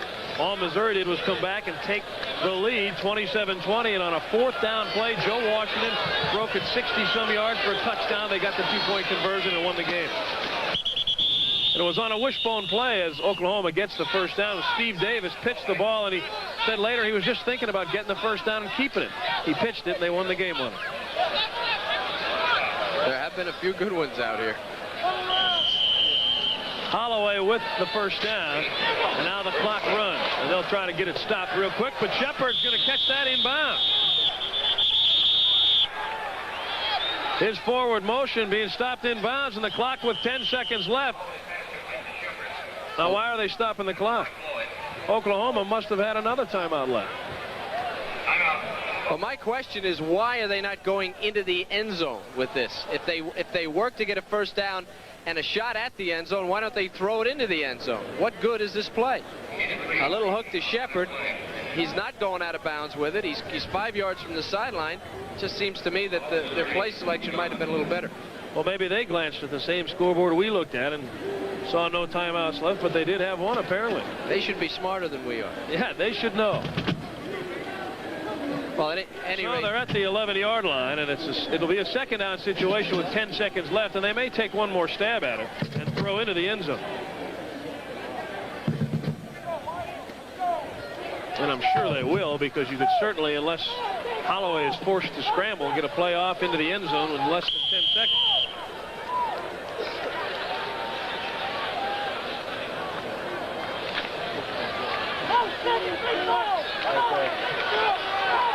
And here they go on second down with 10 seconds remaining. Holloway very quickly lofting it to the corner. Fasanelli chasing over there with Morris, and they overthrow it with 6 seconds left. We'll see Lasher. He's already kicked 2 field goals, and he'll try to add on his third. Last game we televised here from Faurot Field against Nebraska, we made Dale Klein a national here. All he did was kick 7 out of 7 field goals for the Cornhuskers. Well, the Missouri defense made him look, well, it might have made him into an All-American. The Missouri defense bent, but when it came down to it, Nebraska had trouble getting into the end zone, and we did have a lot of field goal attempts in that game. Nobody before had ever kicked 7 out of 7 in the history of college football. Lasher has it up there, and it looks good, and it is.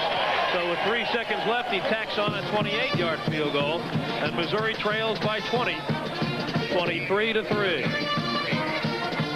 Well, the same situation that was here 10 years ago, as I mentioned. A 20-point deficit. They'll take it to the locker room at halftime, and they'll need the same kind of miracle against the Sooners in the second half that they put up here back in 1975. It's been an odd game to this point. It's kind of tough to get the flow of the game. It appears that as you watch the game that the Missouri defense is doing a pretty good job, and yet they're down 20 points. The big play is just killing them. They've shut down the wishbone pretty well. The passing attack, and these, although they've been completed, a couple of those passes were thrown up for grabs. Missouri just couldn't make the play, and Oklahoma converted them into first downs, and in one case, I believe, a touchdown.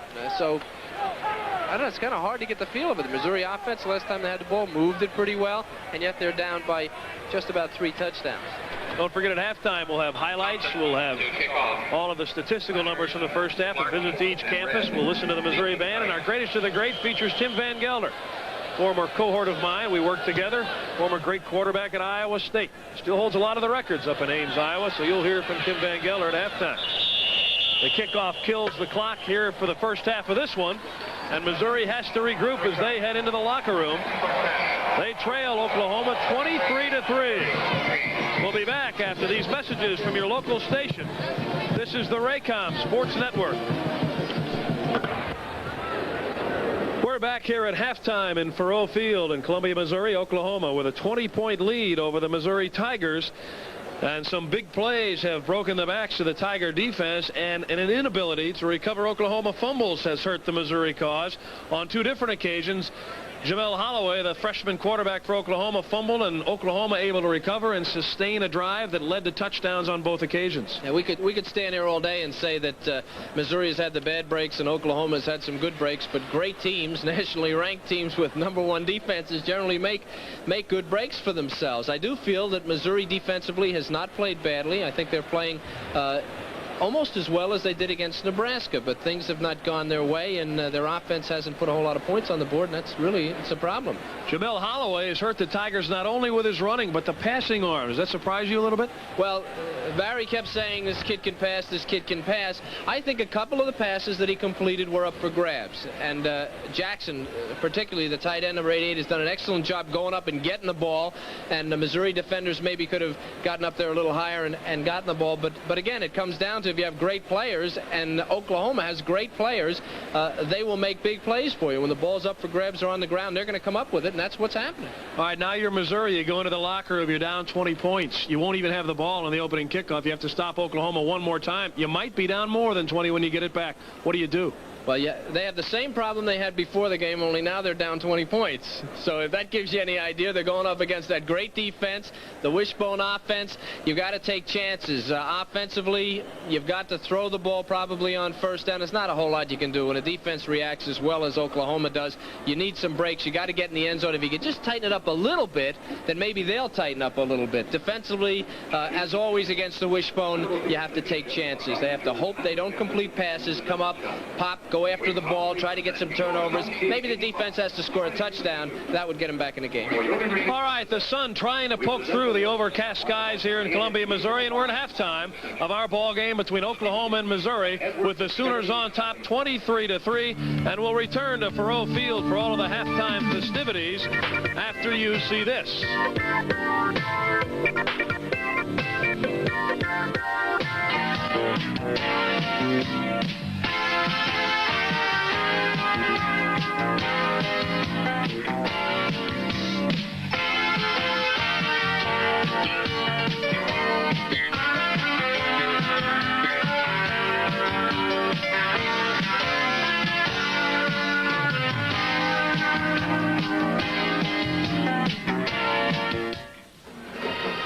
We're at halftime, 23-3, Oklahoma leading Missouri. Even though the Tiger football program having a down year, the Marching Mizzou Band, known internationally, they never have an off year. They're down there performing on the field here at halftime at Faurot Field, and we're going to go down and listen in.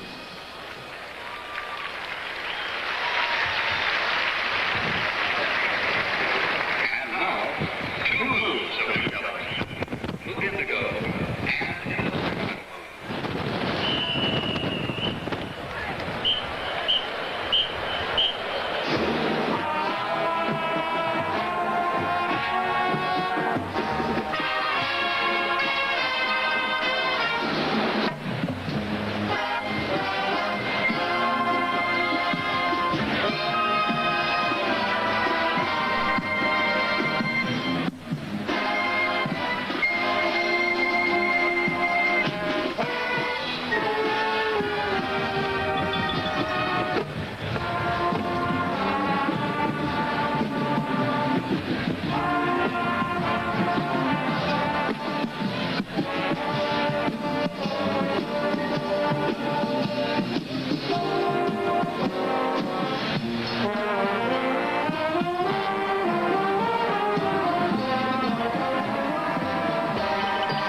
right, the fine tradition of Marching Mizzou performing here at halftime in Columbia, Oklahoma with a 20-point lead. And we're going to take a close-up look at both of these fine institutions, beginning with the University of Oklahoma. The teams returning to the field here on Faurot Field in Columbia, Missouri. Kevin lead. And we're going to take a close-up look at both of these fine institutions, beginning with the University of Oklahoma. The teams returning to the field here on Faurot Field in Columbia, Missouri. Kevin Slayton along with Kevin Kiley. Those are the Missouri Tigers, and they have their work cut out for them, down 20 points here at the half. And the tail of the tape from the first half is going to show you that Jamel Holloway has had one spectacular first half for Oklahoma. The first downs, fairly meaningless number there. But it's the domination of that Oklahoma wishbone in the rushing department that really tells you somewhat of what's happened here in the first half. They've run up and down the field, but the rushing yardage hasn't really gotten them into the end zone. It's been the pass. And Holloway has thrown for 126. He's rushed for over 100. So he's had a spectacular first half. He had 117 yards rushing all by himself, and the total yardage story is almost 2-1. Well, you got a surprise from Missouri. 153 yards would average out to 306 yards, but this is the real surprise. Oklahoma, one turnover. Although they had 3 fumbles, they got 2 of them back, and that's really been the story. Missouri has had bad luck with their turnovers. Oklahoma has been able to get theirs back, and that turned the game around. And it's a 20-point lead for Barry Switzer, and Woody Widenhofer needs to rally his team as they begin the second half here this afternoon. We'll take a look at the scoreboard as we pass some scores on to you. I want to congratulate, if we have a moment here, some academic All-Americans here at the University of Missouri that were honored prior to the game. In baseball, Dave Otto and Nick Rollo, and in track, Andrea Fisher. Our congratulations to those folks. And you look at the scoreboard down on the ACC, Clemson getting beat early. That's a surprise. North Carolina not expected to beat Clemson, but it's in the first quarter. That's no surprise.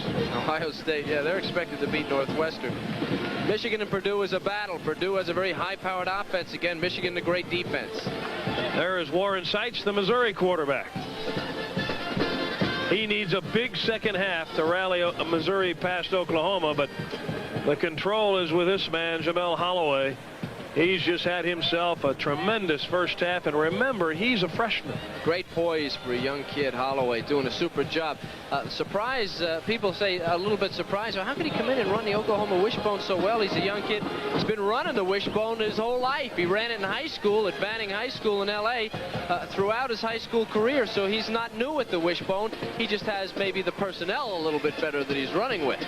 Yeah, he's got some people that he can toss it to that are pretty fine folks in that backfield.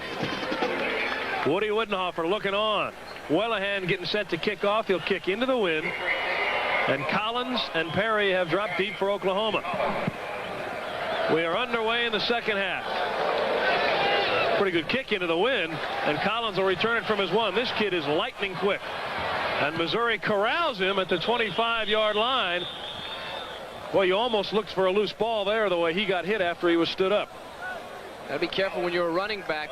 When they've got you and you're still standing, the thing about pro running backs and the great ones in college as they get to be upperclassmen is they learn how to dodge those hits and they keep their head down. There's a way to fall, and maybe Patrick take a class on that. He was standing right up there and he got tattooed.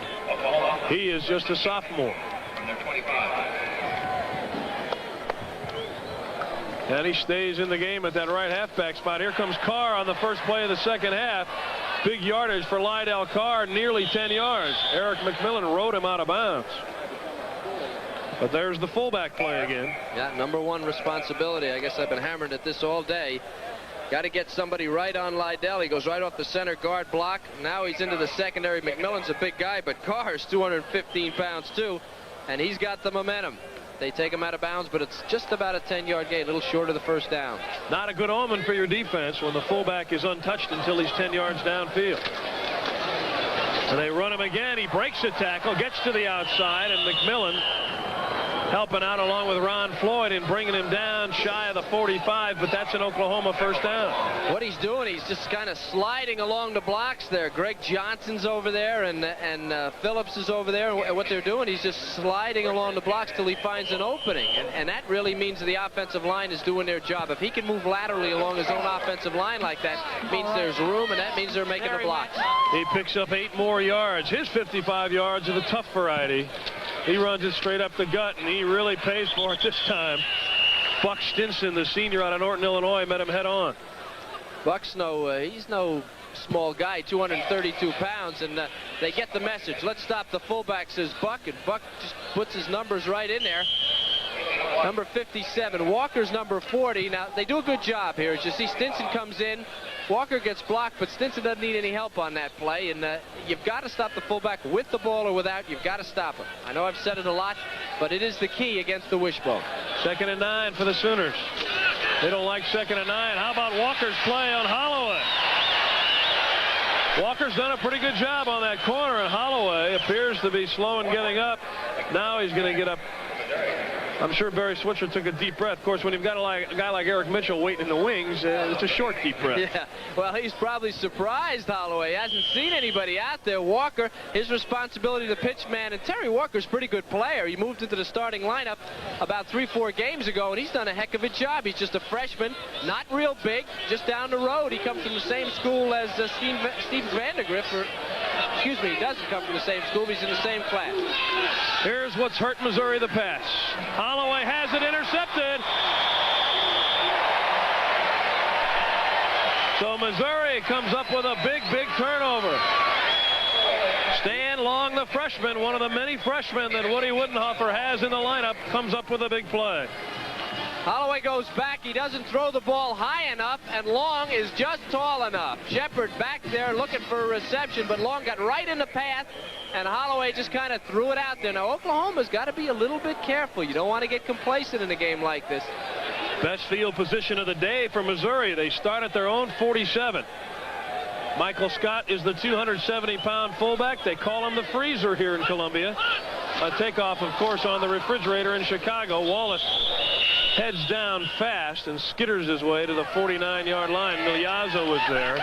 So was Bryan, and Casillas, as always, at the bottom of that pile for Oklahoma. Number 92 will go to the NFL, right of your screen. He sees the guard pull, but see, that's a sucker play there. What they want Casillas to do is follow that guard. He never even looked at the guy. He looked inside immediately.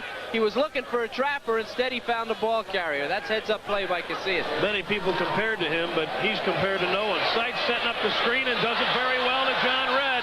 He slips, but still gets downfield for some pretty good yardage. And he has a Missouri first down, I believe, at the Oklahoma 43. That play developed very well. 2nd and long is the screen down. And Red does what I said Seitz should do earlier in the game. Remember when Warren Seitz, the quarterback, was running the ball, and I said he needs to lean and get down low? Watch after this screen play what Red does. He slips a little bit, but now look. He just leans forward. He goes for that first down yard marker, and he makes the defense. He punishes the defense. He makes them pay. And that's what an offensive back should do. And it is a Missouri first down. So they've taken the turnover and moved to a first down in Oklahoma territory. I'm surprised Oklahoma didn't dope out that screen. That was a classic screen down, 2nd and long, and Missouri ran it very well. Even though we're early in the second half, you have to term this a very key possession for Missouri. They pick up momentum with the turnover, and they're down 20 points and a chance to score. Here comes Bosworth timing that snap, and Seitz falls down. I think Bosworth scared him. Well, you got to give it to Bosworth. What he did, he jammed it up immediately, and you know that Seitz was thinking about it. 44. He's going to take that big gap between the center and the guard. And Seitz just looked like he got tangled up in his own feet, probably figuring he was going to get hit in the back by Bosworth. Bill Petty, the right guard for Missouri, picked it up very well and took Bosworth really right out of the play. Woody just stands there with his arms folded. He's seen a lot of those type of things happen to him in his first year as the head coach here in Columbia. Now you're looking at 2nd down from the 49 after a first down at the 43. So the loss of 6, and here comes Casillas. Too high for Junebug Johnson, and Dante Jones drills him anyway. Or Tony Rayburn, I should say, for Oklahoma making the hit. Casillas, you call that a hurry, I guess. That's what they call it. You get to the quarterback, make him throw it. What he did, he forced Seitz to go to his right, and that meant the defensive backfield could start playing it to that side of the field. As soon as Seitz turns, as soon as he does that, the guys on the backside defensively know he has to throw to that side of the field, so here they come. See Bosworth down here on the left? Everybody's going to come to that side of the field, and it lets you react a lot quicker, and you can credit Casillas for that. 3rd and 16. You saw the 3rd down conversion story. Missouri 2 out of 6, and they're in trouble. They set the screen up again to Red. This one takes a little bit longer to develop, and Oklahoma was ready for it. Well, the blocks were there. Seitz threw the ball a little bit too high in a screen. You don't want to let it hang there because it's a reaction thing defensively. You want to get it to that back as quick as you can. Once you decide screen, let him get upfield with it. Well, Missouri's going to have to do something now. They get the turnover, they move to a 1st down, and Seitz falls down. That's what hurt them. Adler hung this one up beautifully. Shepard calls for a fair catch inside his 5. Now, you can debate the logic of that all day. A tremendous punt for Adler. That was a great punt, and that speaks for itself. Why catch it? The worst you can do is go to the 1. 3 yards from where it is. 10:46 left in the 3rd quarter. 23-3 Oklahoma. We'll be back after these words from Bud Light. Give me a light. Field on the campus of the University of Missouri here in Columbia. Kevin Slayton along with Kevin Kiley. Missouri has Oklahoma hemmed in, and this is where, Kevin, I guess you start looking for the turnover off this wishbone if you're Missouri. It'll happen here. Oh, and what a hit from Coleman. Rick Coleman, the right defensive end for Missouri, the senior out of Baldwin, Missouri, just stood Collins up, and they're fortunate, Oklahoma is, they didn't cough it up. He beats it on the weak side. You'll see him come from the weak side here. Boom! Head-to-head, defensively. Boy, you love those. Face-to-face, the look on his face just as he goes down. It's a good one, and you got a good seat for it. He can hurt you. Yeah, here I am. Patrick, I'm Rick. 2nd and 10 now for Oklahoma. Holloway has it and has room. And he gets himself out to 1st down yardage across the 15. What Holloway did there was he never even optioned it. He faked to the fullback, and then he just took off for the corner. Good blocking. Here's the whole right side of that Oklahoma line. They take care of the Missouri defense, and in the right of your screen, you'll see Holloway. There he comes. Good shot, guys. Holloway, he never even bothered with the option. He just started running. He's got that great speed, picks up the 1st down. We saw this Oklahoma team against Kansas State, and it's nothing against Troy Aikman, but this Holloway is just a special kind of player. Shapura has a hold of Perry. That ball coughed up, and Missouri has it. Well, we talked about the turnover, and he was really hit hard, Perry was, and then everybody started tackling the ball. Great thing about being down 23-3, if there is a great thing, is you just unload on these guys. Unload. Get that ball. Look at all the black shirts, and they're after it. One guy holds them up. Everybody else goes for it.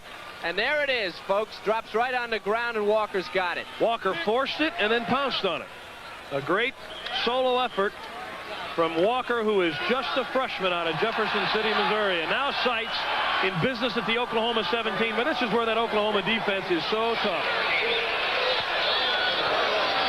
They'll run the ball with Wallace. Nearly fell down, trying to get outside, and he's tackled as he gets to the 15. Good job by Bosworth and by Derek Crudup, the sophomore from Delray Beach, Florida. Now, Wallace looked like he had it outside. He made a little hip fake. Looked like he could have taken it outside, but he came right back up inside and picked up 2 yards. Watch Wallace with the hip fake. Right there. He gives him a little leg, but then see, he started outside. He came right back up inside. Looked like he ran right into Crudup. The difference between this Oklahoma team and those great wishbones of the past is this defense. Even with the turnovers, they stiffen on you. Wallace close to the 11, and he's tripped up there by Darrell Reed. They're going right behind Michael Scott. Just power football. One of the ways, if you're going to go up against a team that is so powerful as Oklahoma, just match him muscle for muscle. You got a 270-pounder in the backfield. Run behind that guy. And they're going to the right side behind another 270-pounder, and John Clay, the right tackle. It's a lot of beef in Missouri on that right side, or whatever side they send Scott. That's a lot for a linebacker to handle. Scott is alone back behind Seitz. Here comes the blitz. Seitz never saw it, and he coughs it up, and Lammers alertly dives on it, but he'll be short of the 1st down. Too bad that didn't take another 5-yard bounce for Missouri. That's what they needed. Watch Scott. They've got Scott on the wrong side here. Scott's the blocker in the backfield. Look at him looking for somebody to block. Behind you, behind you. Oh, if he had put his hat in Seitz's back, which is what a lot of people do, he could have hurt him. David Vickers was the man who came on the safety blitz. The crowd booing the decision to kick the field goal. And it'll be a 27-yarder. I'm looking for a fake here. That's what I'd be doing if I was on Oklahoma. Wellahand 1 of 2 from this distance. He gets this one up, and he's got it. But 3 points in a situation where you nearly had to come away with 7 draws the wrath of the crowd here in Faurot Field with 7:50 remaining, and Missouri trailing 23-6. Live here at Faurot Field, 23-6 after Missouri tacks on the field goal. I guess Woody Woodenhofer thinking he wants to keep his team mentally in the game. If they had gone for it on 4th down and didn't make it, well, you can almost write it off. 7:50 left. You know, Nebraska the favorite to capture the '85 Big 8 Conference women's volleyball title. They'll get together for that championship starting Friday night at Penn Valley Community College in Kansas City, Missouri. Wellahand's kickoff is a loose variety, and it goes into the end zone, and Oklahoma must start from their own 20. Well, each of the 2 possessions here in the second half for Oklahoma resulting in turnovers. Missouri able to capitalize on only 1 of those 2 and only get 3 at that. As you coach, what you fight with the wishbone is concentration. When you get a big lead, 20-point lead at halftime, you need the great concentration to run the wishbone. Exchanges, holding on to the ball, all those pitches, all that misdirection that goes on in the backfield. You've got to keep your head in the game, and sometimes it's pretty tough when you get a big lead. The Sooners with Holloway in trouble. Now he pitches it to Tillman, who gets to the corner, and that was just great speed by Tillman. It looked like he was stopped because he had to wait for the pitch. It was a great block at the corner, too. They took a Missouri player down right at the corner and allowed Tillman to get outside. They had the quarterback covered, and they really had the pitchman covered until that block. Spencer Tillman out with that hamstring tear since the opening game. Was saying yesterday at practice he really didn't have to stretch it out last week when he came back, but it looked like he may have stretched it out there, and it held up for him. Picked up 5. Holloway keeps it. Has to cut it inside. Missouri is trying to tackle that football again. Buck Stinson was the first man there. The thing that impresses me about Missouri is they don't have great team speed defensively, but they do react well and get outside, and they cover these wide plays real well. They fake to the fullback. They had him. Now Holloway, who's so quick, look at how Walker gets outside after checking on the fullback, and the rest of these guys, Stinson, they make the play short of the first down. That's good defense. 3rd and 2 for the Oklahoma Sooners. Flag fly as he is busted. But we'll wait and see what it's all about. They're going to call this thing, I think, before the play, and I believe it's procedure on the right side of the line for Oklahoma. That's kind of a bad break for Missouri. If they get a choice, it'll be 4th down. They won't get a choice. There's on the replay you can see it came from the right side, number 68 Anthony Phillips, but Stinson drilled Carr short of the first down, and now Oklahoma will get another chance. Well, that's what happens when you're on a roll. Yeah, it's a bad break, believe it or not. A penalty on Oklahoma actually gives them a break. And it'll make it 3rd and 7, and you may see Holloway go to the air. I'll be looking for Jackson here, the tight end. Holloway just may keep it himself. He's going to throw it. Looks outside, and Tillman tripped over his own feet. Don't know if he'd have had a first down because Fasanelli was right over there, but one-on-one in the open field, Tillman's a tough guy to bring down. You know what they did? They moved Jackson, the tight end, out to wide out, sent him down the field, ran somebody off, and that play is wide open. Jackson, 88, has been killing him all day, so he's the wide out. As he's going to get a defender to go with him out there, and they tried to throw underneath him. And it was a pretty good pass. Even though he fell down, it hit him. Just that he couldn't come up with it, and that's a break for Missouri. Look for a long punt here from Winchester. He's got a strong wind at his back. Here comes Missouri, and they don't get it, but they get him, and the flag comes down. Bond Howry, a senior out of Troy, Ohio, is the man who got him. You got to dive in front of the kicker, in front of him. One guy goes by, there's no excuse for this. You have to take a line. You have to take an angle that takes you in front of the kicker 2 or 3 yards so you don't have that happen to you. And there's just, boy, that's a tough one. So Oklahoma, after a spirited defensive effort by Missouri holding them short, will get the ball back. Depends on what they rule it. If they're running into the kicker, it'll be a 5-yard penalty. Well, they have to call. I can't imagine they'd call out a deliberate roughing.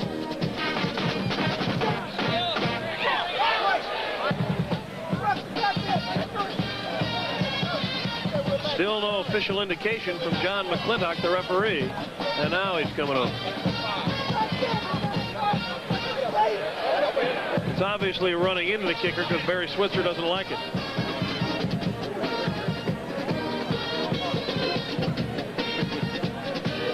Barry's not smiling much for a guy with a 23-6 lead.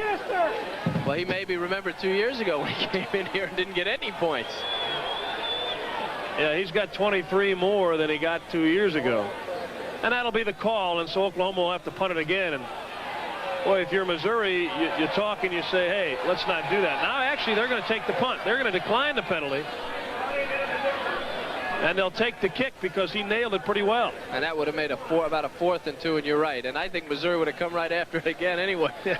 and maybe gotten them again the way they were coming that time.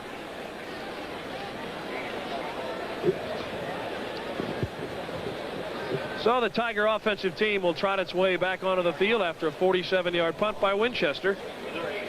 And defensively, Missouri has done the things they need to do here coming out in the second half. 3 possessions for Oklahoma, and they've shut them down all 3 times, come up with 2 turnovers, but they've only been able to get 3 points.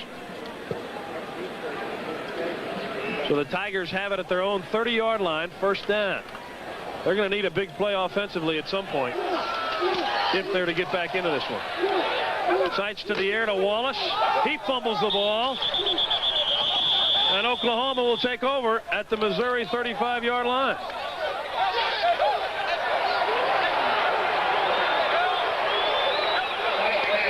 That's too bad. It was great offensive blocking. John Clay on Darrell Reed. I mean, he had all day to throw this thing. Hit him right in the chest with it. And then look at the pop. Boom. Ball drops right down on the ground. We saw the thing bounce. We saw the thing bounce all over the place before. Instead, it just falls down and lays there. Oklahoma comes and picks it up. And the great teams, the great hitters, get the good breaks. Crudup made the tackle, and Milazzo the recovery, and now this wishbone is lethal. Holloway, he may be gone. He's around the right side of the 10. He's going to sprint for it, and he gets there. 35 yards for Jamel Holloway. And you sort of saw that one coming after the fumble recovery for the Sooners. When the defense works so hard on the other end and then you have an immediate turnover, it can be so tough. Now, Holloway knows exactly what he wants to do. Great blocking on Walker at the corner. He was his man. No defense out there. And now it's a race between Holloway and McMillan. And Bassinelli, and Holloway wins it. Touchdown, Oklahoma. He's just not very fast, is he? No. Doesn't make decisions very quickly either. When he gets behind you, folks, he stays there. Lasher on for the point after. And he tacks it on. So Oklahoma goes up 30-6 with 6:24 left in the third period. The Sooners having things their own way, and we'll be back after this. El Holloway. Well, you start running out of superlatives when you start talking about him. Officially a 34-yard touchdown run. He's only rushed for 162 yards so far today. And that's coming up on the heels of such a great week last week, 162 yards. And that was the best rushing performance this year by a Sooner. So now he's tied that. He looked fast sitting on the bench. Well, it's time to get crazy if you're Oklahoma. I mean, if you're Missouri. Oklahoma already got crazy. It's time to get crazy. If you're playing defense, if you're playing offense, doesn't matter. It's time to let it go and have some fun. They have got Holloway deep for the kick from Thompson. And with the wind at his back, not one has been returned, and this one is the same. All the way out of the end zone on the fly. And Missouri will have it on their own 20. Well, it's hard to search for turning points in a 30-6 game, but the first 2 possessions of this second half, when Missouri came up with turnovers on each one and were only able to get 3 points. They had it at their own 47 on the first turnover, the interception. Then on the Oklahoma fumble, they had it deep in Sooner territory and only got a field goal. Yeah, but you're talking about the best defense in the nation. They are tops in the nation, and it's pretty tough when you're going up against the #1 rushing defense, the #5 passing defense in the nation to even get a yard, much less 20 yards. It's not only pretty tough, it's been real tough. Seitz under pressure somehow gets it to Thetford, but he drops it. Milazzo is hanging all over. Thetford hooking up. They're looking for a quick 5 yards on first down. Seitz does a nice job on this play. He kind of pumps a couple of times, checks off, and then he's going to hit Thetford, who has company. Pass is good. Little to his left there, as you see, and just a hand in there. Migliazzo just getting in there, getting his hand in there, and that's great defense again. Not the kind of company you want. Migliazzo out of Kansas City, Missouri. That's one thing Woody wouldn't offer stress to us, that he's got to keep the Missouri kids here, something Missouri hadn't done in the past few years.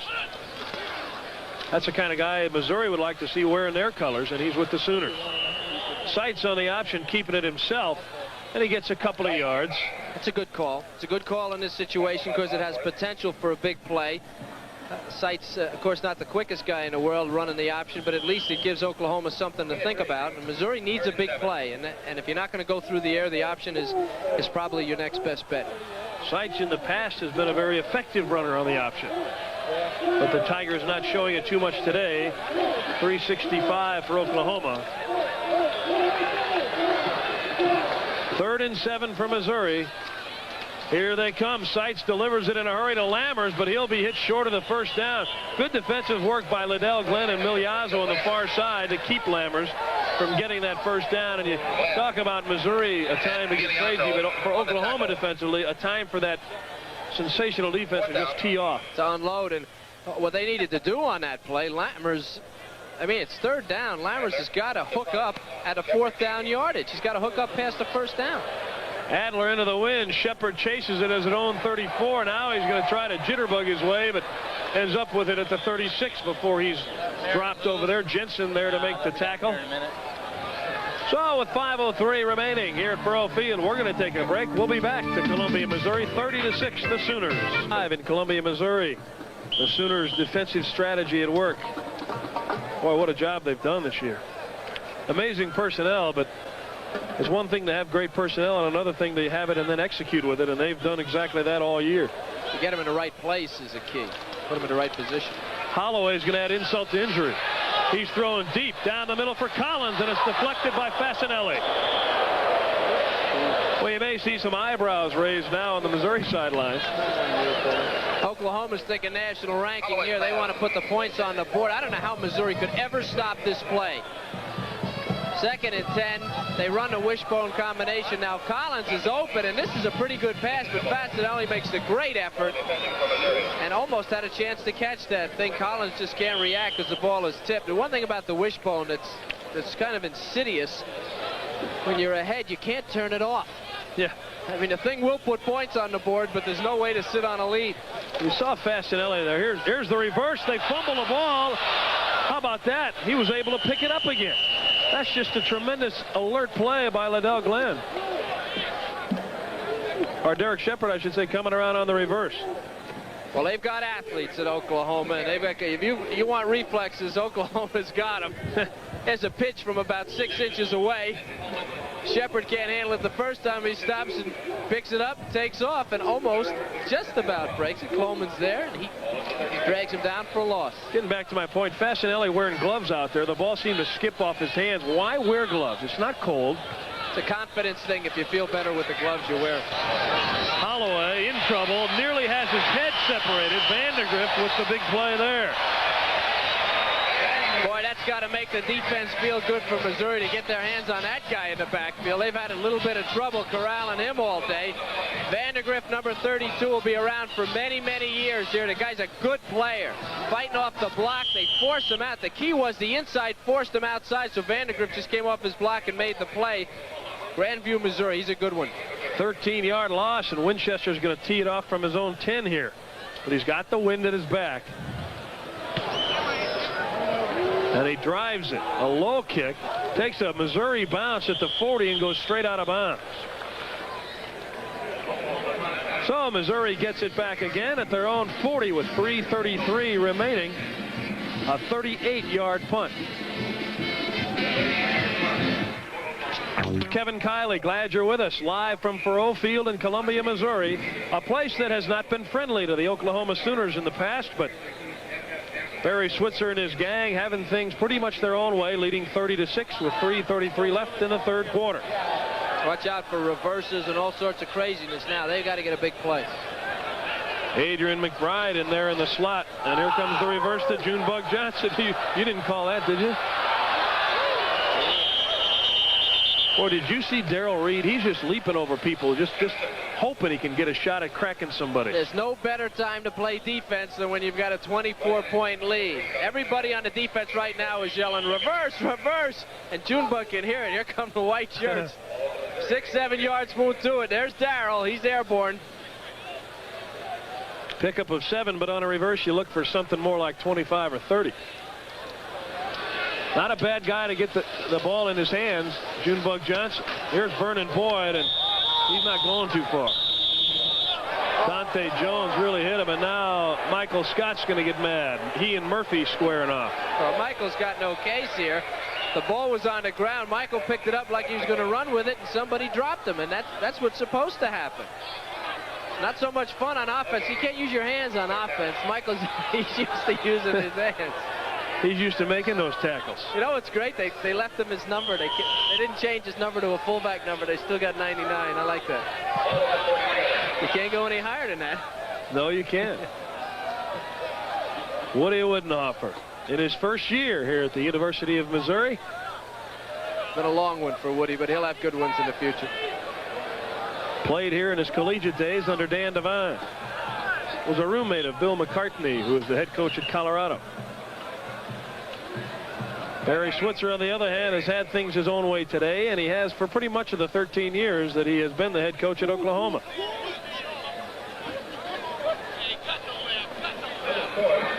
The Missouri timeout on a 3rd and 3 play.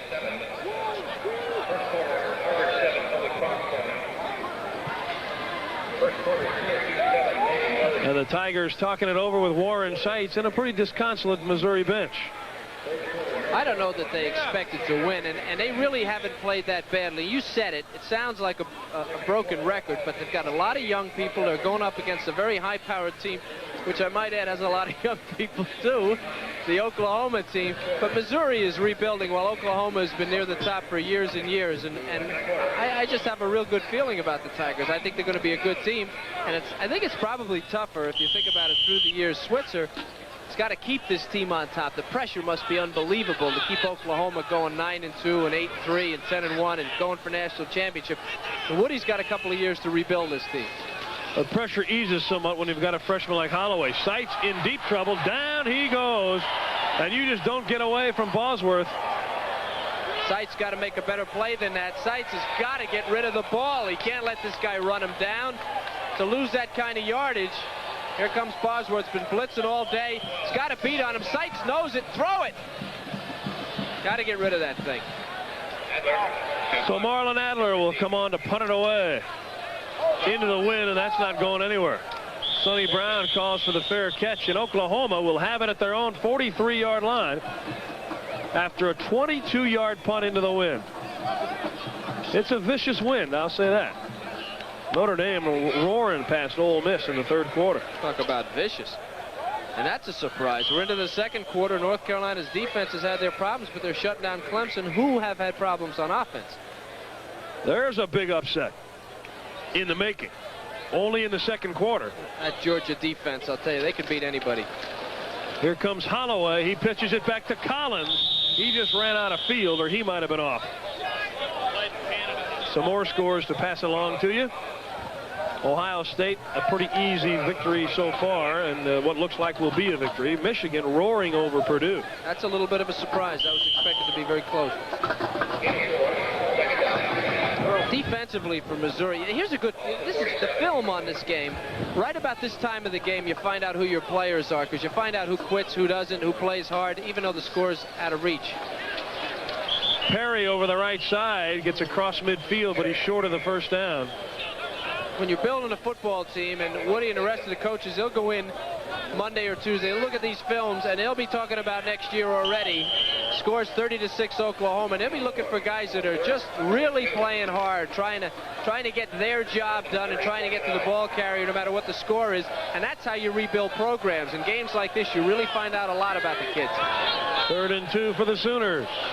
Here they come blitzing. Collins cuts through the opening and gets the first down to the Missouri 42. Stan Long was there. And they got some help from Eric McMillan.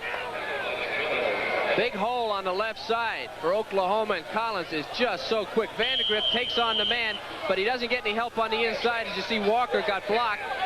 Collins so quick getting into the secondary for a first down. The thing about the wishbone, too, it takes you sideline to sideline all the time, makes you tired defensively. Are you a little bit surprised that Holloway is still running the wishbone? And that Eric Mitchell's not in there because of hits like that by Terry Walker on Holloway? Well, the question here is, does he need experience? Does he need to play, and what are the goals of the Oklahoma team for the season? If in fact, this kid is going to lead them to a national championship or a Big 8 title or both, berth in the Orange Bowl, whatever their goals are, maybe they feel he needs the work. He's just a freshman, and he really hasn't started the entire year. He's still new to the offense. So maybe they just feel that leaving him in there would be for the benefit of the team. He got 5 and 2nd and 5. Perry straight up the middle in the hands of Walker and Cloman. He gets very close to another first down. It's been a tiring day for that Missouri defense, and they played well early and had some breaks that they forced, and the offense just didn't take advantage. There's a guy there that could probably use a rest. Is Perry. He's getting tattooed on every play. There you go, slip block, and then a little cruncher there, and Perry follows it up. Number 75 for Oklahoma is a big dude, and if he's pounding on you.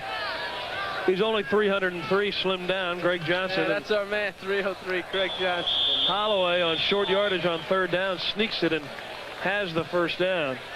You know, everybody looks big in a football uniform, but every once in a while you come across a guy that just looks bigger. He just is so big that the shoulder pads look small on him. They pulled the spot back a little bit. Holloway may not have had it. He looked like he got forward closer to the 31, but they pulled it all the way back behind the 32. So they're going to measure. And he's got it anyway. Oklahoma moving with 3 seconds left here in the third quarter and leading 30-6 over the Missouri Tigers. They've never trailed. They scored the first time they had the ball when Lasher booted a 28-yard field goal, and that got them rolling. And that's the end of the third quarter. The Sooners on top by 24, 30-6. And we'll be back to Faurot Field after these messages from your local stations. This is the Raycom Sports Network. We got what it takes. The crowd still smiling even though their Tigers trail 30-6.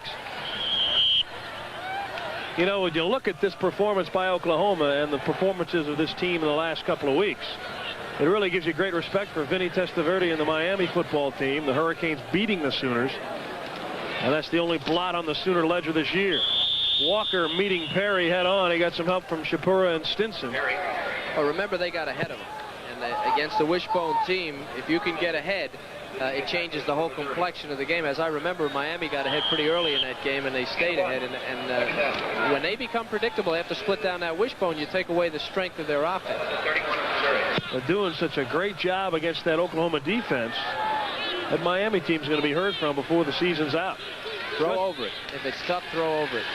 Just underway here in the fourth quarter. Holloway going for 6 to Jackson inside the 10. He wants the touchdown, and McMillan drags him down.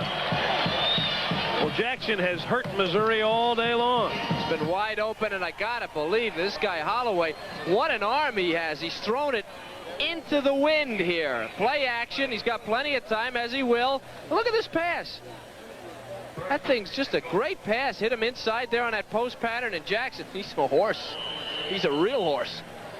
26-yard pickup for Oklahoma. They're threatening to go in again.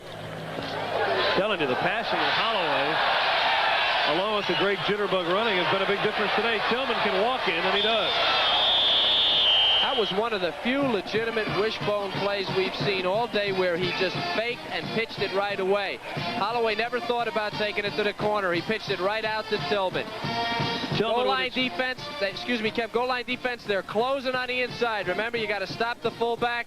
Holloway's caught, pitched it out to Tillman. There's nobody there. The corner guy got taken down, and he walks in. Second touchdown of the year for Spencer Tillman, and has to make that smile even wider, knowing that he came back from that serious hamstring injury. Then he gets the feel of the end zone again. Lasher on, trying to tack on the 37th Oklahoma point.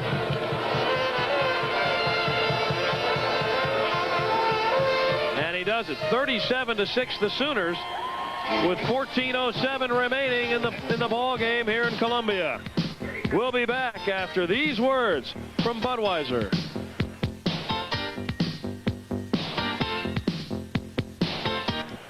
Back here in Columbia, here's another look at Spencer Tillman's walk.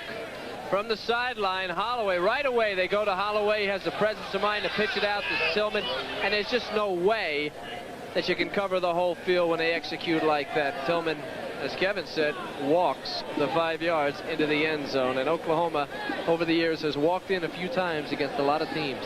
Holloway's just 5'11" and 175 as you look at Spencer Tillman, and you saw Holloway get kissed by Stan Long. And that's something you always wonder about with a wishbone quarterback, but he's so nifty and so quick, you're usually tackling air with him. Another thing about Holloway was he was recruited by USC and UCLA as a defensive back. They wanted him as a defensive back. Oklahoma got him as a quarterback, and that's why he came to Oklahoma. Clark taking that kickoff on the run, getting out to the 34, but a flag thrown in from way across to the near side, and we'll wait and see what that's about. If you can believe this about Holloway again, only 2 schools, Oklahoma and New Mexico, recruited him as a quarterback. Others wanted him as a defensive back. The holding call working against Missouri, so that'll move him back a little bit further. It's been a long day for Woody. But he never changes. He's been the same gracious man each time we've come to visit. Even though you know inside he's got to be suffering.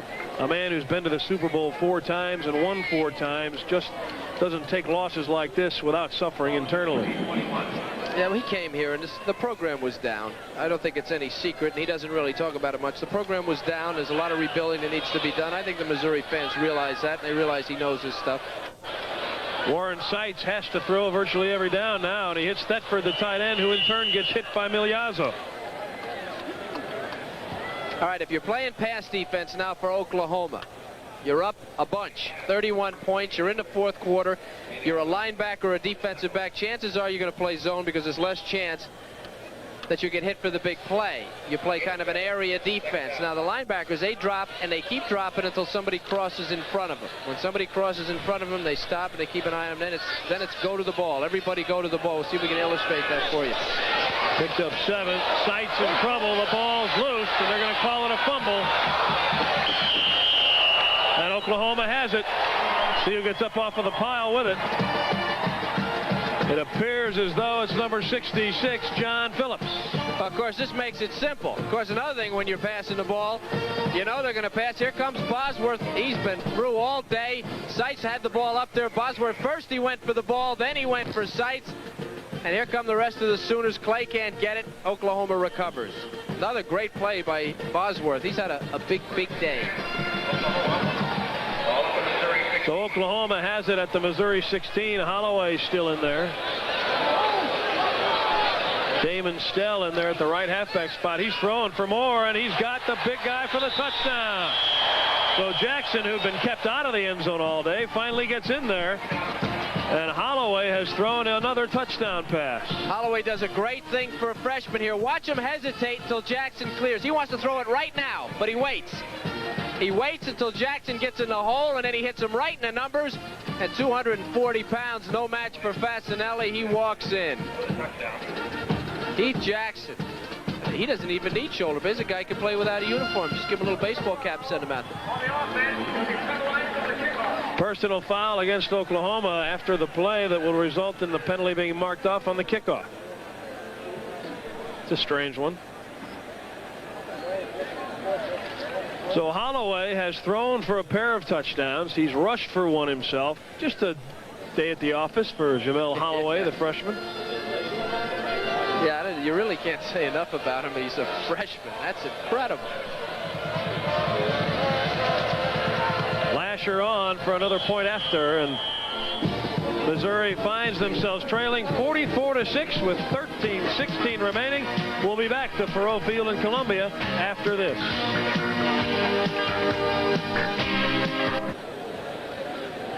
Back live here at Faurot Field, 13-16 remaining in this game. Holloway throwing his second touchdown pass of the game. This one going to Keith Jackson and covering 16 yards. And we talked about the kind of day that Holloway has had, and it's just been a very impressive day for a guy. Even if he were a senior, you'd say this is a tremendous day, but he's just a freshman. I think he just broke the single game record for Oklahoma for total offense. Here's the kickoff for the Sooners. The penalty moving them back to the 25, and they squib it and knock it out of bounds on the far side, and Missouri will get another shot at returning it. 44-6 is the count. Oklahoma. Holloway, as you look at it, setting a new single game total offense record at Oklahoma with 324 yards, breaking Jack Mildren's old record of 323 that Mildren set in 1971. So congratulations to Holloway, and I don't think he'll have too much problem being Big 8 Offensive Player of the Week for the second week in a row. They might give it to him for 2 weeks on this one.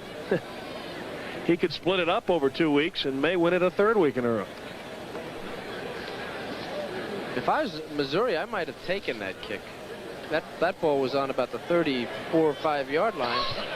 How did you grab that one? That's field position. Well, except the fact you're going to move him back 5 more yards and make him kick from the 20 and kicking into that wind, the chances of him getting off any kind of a good kick are nil. And when he puts the ball on the ground and doesn't even use the tee, which he did last time, now he's going to tee it up. Well, let's see who was right on this one, Cap. The ball went out of bounds at about the 36-yard line, so we'll see what happens. We'll give him the 36. Okay. Wallace is standing at his 31 right now. So even if he gets it there, I bet you nickel he gets 5 yards. Chances are he won't kick it that far. Hangs up in the wind. Wallace gathers it in at the 34. I win. He's across the 40, 45, near the 50. Fumbles it. You're right. They should have taken it.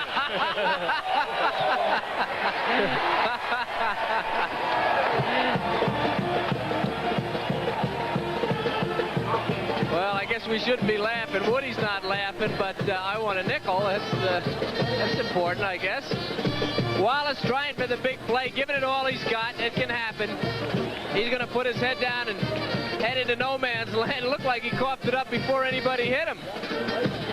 Wallace has had a problem in holding on to the ball. In the Kansas State game, he was going in for a touchdown at the 1 yard line and lost it, and that cost Missouri the game. And for Woody Widenhofer, not used to seeing that type of thing, this has to be a very painful experience for him.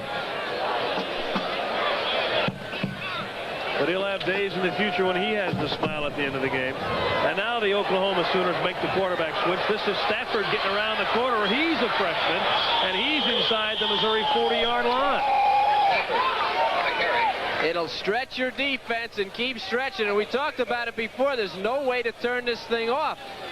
When a game's out of reach, you can't turn the wishbone off, especially when you got Stafford and Mitchell sitting on the bench. They can't wait to get in there and score some touchdowns. It's just Missouri's just got to tighten their chin strap, do the best they can defensively, and try to shut this thing down. There's the new quarterback for Oklahoma. And we apologize because we can't identify him. He's not listed anywhere on their roster. And as soon as we do identify him, we'll pass it on to you. Stafford carries again. Excuse me, I assume that was Mitchell. Evidently that wasn't Mitchell. Well, across his jersey, it reads Sullivan, and I take that to mean that is indeed young Mr. Sullivan. Well, we got a 50-50 chance anyway. Glenn Sullivan, we're told, is the new quarterback. Don't have any more information on that for you, whether or not he's a freshman or a senior. But he hasn't played much. But he's going to gain a few yards himself as he gets to the Missouri 30. Anthony Stafford was a highly recruited player out of the St. Louis area. I know Missouri wanted him badly, and he ended up at Oklahoma, impressed Barry Switzer and his staff in the preseason workouts, and you saw why on that run that he circled around the right side on a moment ago. I want to know where you got the Glenn from. I got the Sullivan off his shirt, but where'd you pick up the Glenn? I have contacts in high places.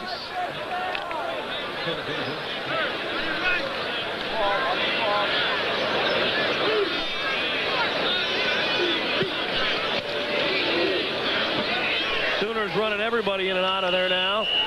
Just trying to run down the clock as Maloney carries it. 11.5 minutes remaining. They call Maloney RT or Ross Allen. I think they ought to call them all RT. I guess that means he could do just about anything. He needs to be a little bit refined, although these guys, it seems to me they're interchangeable. At the 28-yard line of Missouri.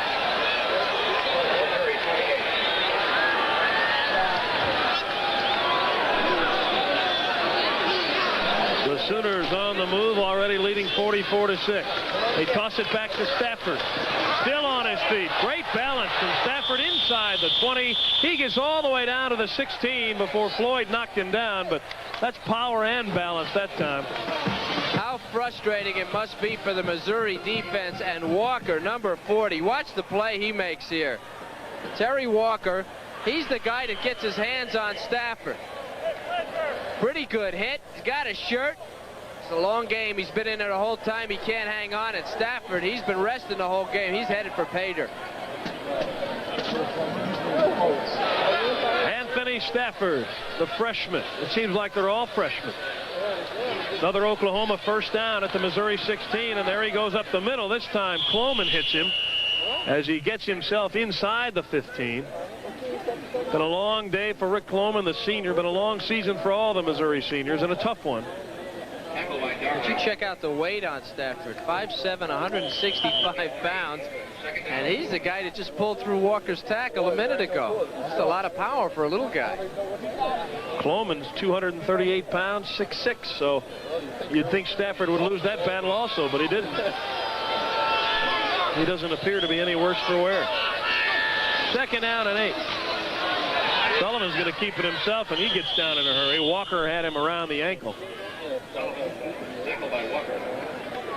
Rodney Anderson checking into the Oklahoma backfield now, also number 28. A freshman. So I said, aren't they all? Third. I don't think you can play unless you're a freshman. Ball at the 11. And they had Spencer Tillman and Earl Johnson returning in the backfield. Lost both of them in the first game. And they just unplug one and plug in another one. 3rd and 5 for the Sooners. Sullivan inside the 10, hanging on as he goes down near first down yardage. Shapura rode him down, and he got some help from Kloman. He appears to be short as Sullivan. Sullivan running this option offense very well. I want to know where these guys get practice time. They've got 6 guys at every position. When do they run? Probably run this thing in their room. A little surprising not to see Eric Mitchell, who, of course, battling with Holloway as freshman. Eric Mitchell starting to think probably it's going to be a long 4 years on the bench.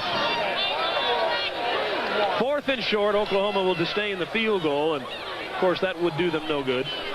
Sullivan nearly broke through. Lachey had a hand on him, along with Eric Troy, and then Stan Long put the finishing touch on, but Sullivan got the first down.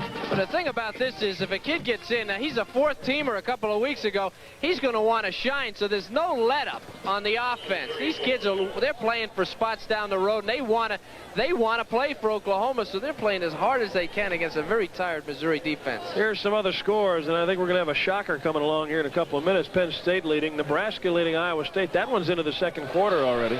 Look at that. There's the shocker. That was supposed to be a good game. Sullivan tossing it back to Stafford. He wants the touchdown, and he gets it. Anthony Stafford with his 2nd touchdown of the season. And with the extra point, Oklahoma. Well, they're on the left hash mark, and that gives them about 35 or 40 yards across the field. They use it all. They get it out to Stafford, and McMillan, all these guys, it's just too far to run. Stafford walks in for another Oklahoma touchdown, and we're on 50 now, 50-6 Sooners. The extra point would surpass the 50 mark for the Sooners.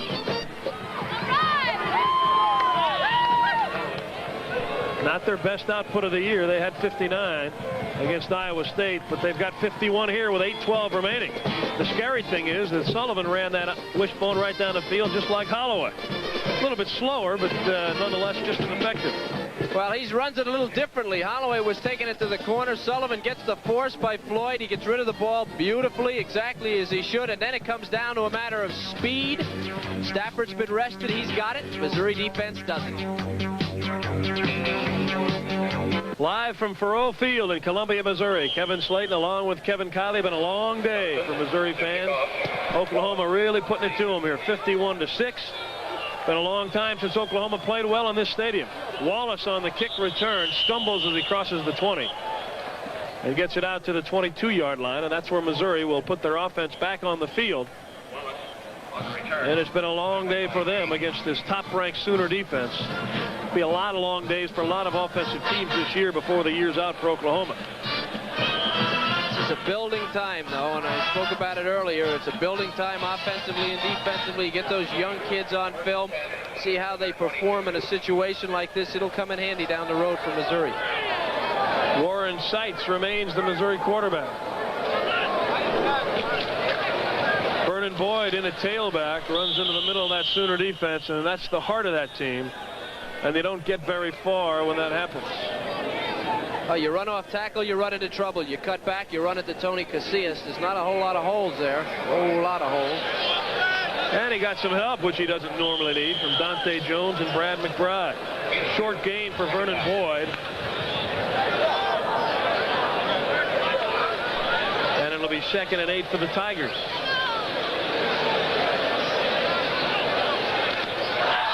Seitz will throw it, has time, delivers it to Adrian McBride. He's got a first down at the 35, and Dante Jones makes sure he gets no more. Nice throw by Seitz and a good pattern by McBride. It's a zone, as you can expect, with a huge lead. McBride finds a dead spot. Seitz right on target. Now looking for a big play. Nothing there. Surrounded.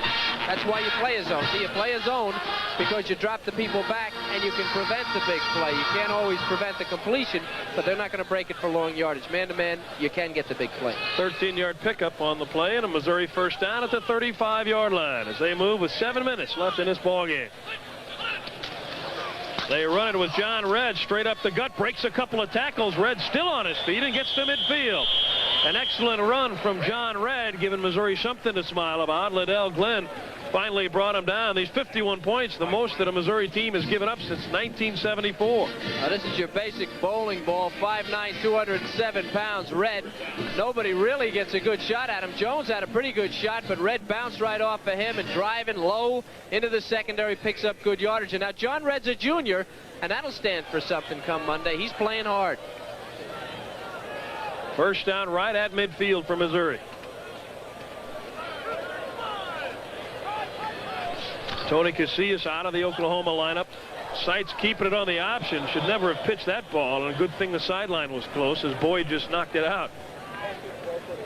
Warren said, well, let me just pitch this thing. It's getting late.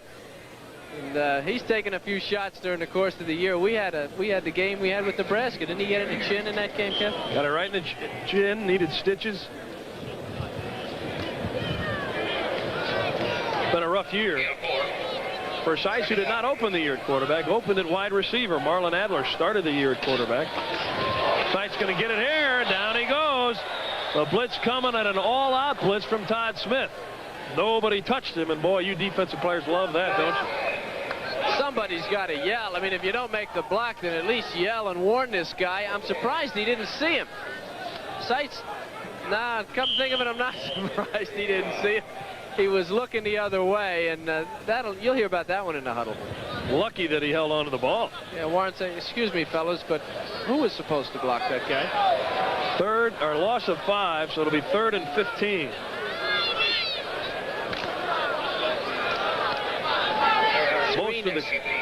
Screen has worked pretty well here for most of the crowd of 50,000 plus is headed for the exits. Down the sidelines they go. That one incomplete, intended for Anthony Frazier, who just came into the game on that particular play. Yeah, he just came back onto the field, too. He was 4 yards out of bounds on that pattern. So Adler will come on to punt it away, and 5:48 remaining. And with Oklahoma's wishbone running out, the clock takes on an entirely different dimension. Adler will just pound it into the end zone. That'll help the stats for him. 55-yard punt on the fly with that wind at your back. And with 5:43 left, Oklahoma takes over again from their own 20. You see the score. Switzer ready to notch the victory here, leading 51-6 with 5:43 remaining in this game. Kevin Slayton along with Kevin Kiley. Glad you've stayed with us this afternoon. Sun has finally come out, but that's not going to make anybody in Columbia feel any better. Maloney gets wrapped up, and I mean, he really got kissed. Lachey coming up with the ball, but a little bit late. That's good, tough defense there by Missouri. Scott Vallette was in there. Good, tough, hard hitting. Game's out of reach, but your pride isn't. You got to stay in there. You got the team and the school colors on. You got to play. No gain for Maloney, so it'll be 2nd and 10.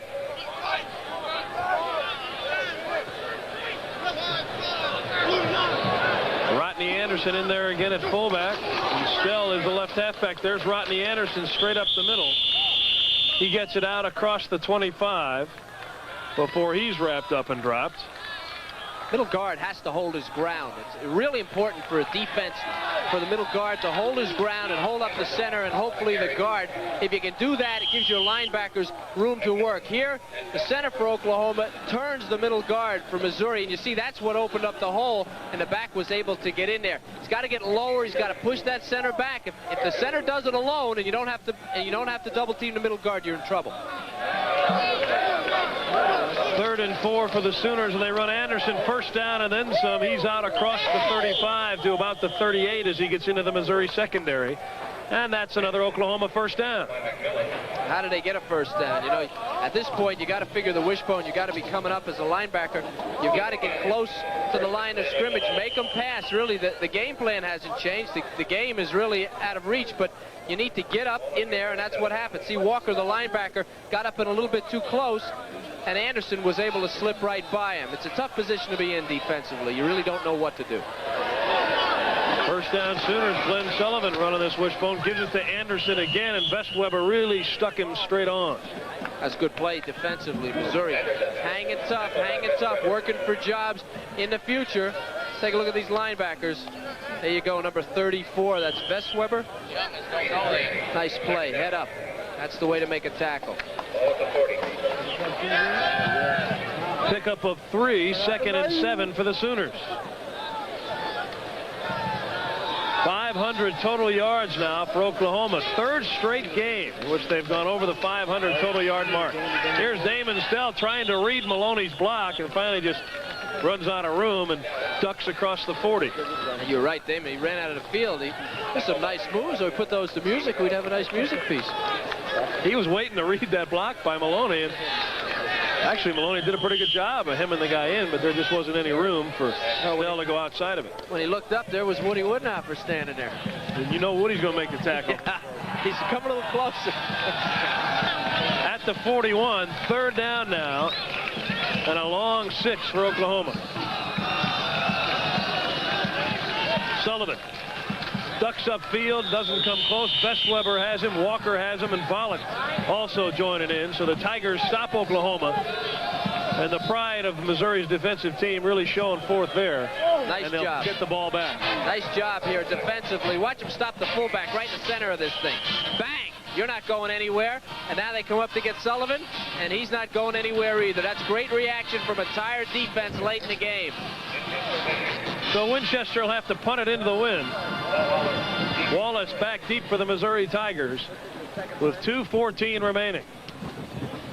Pretty good kick into the wind. He hangs it up there. Fair catch by Wallace, and he takes it at his own 27. Fair catch. So Missouri will have one last possession before Barry Switzer escapes with his first victory in Columbia since 1979. Been a long drought for Switzer. He's not used to that. Very few teams have dominated Oklahoma on anybody's field for a long time, but this guy, I'll tell you, 1-8. Okay, we'll take it this year. I think is probably the feeling in Columbia, but I really don't think for years to come, very long in the future, before this team is a good, strong football team. 37-yard punt into the wind. Seitz under a heavy rush, guns it out and completes it on the far side to Clark.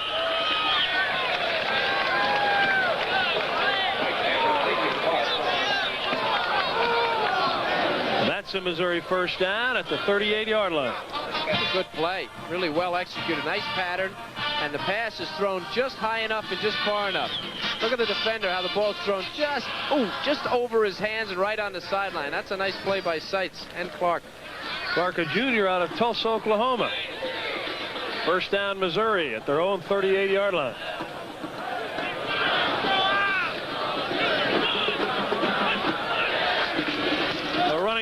Eddie Essen, straight up the gut. He's close to midfield. Gets out to the 47-yard line. A pickup of 8 or 9 yards. Notre Dame pouring it on Ole Miss.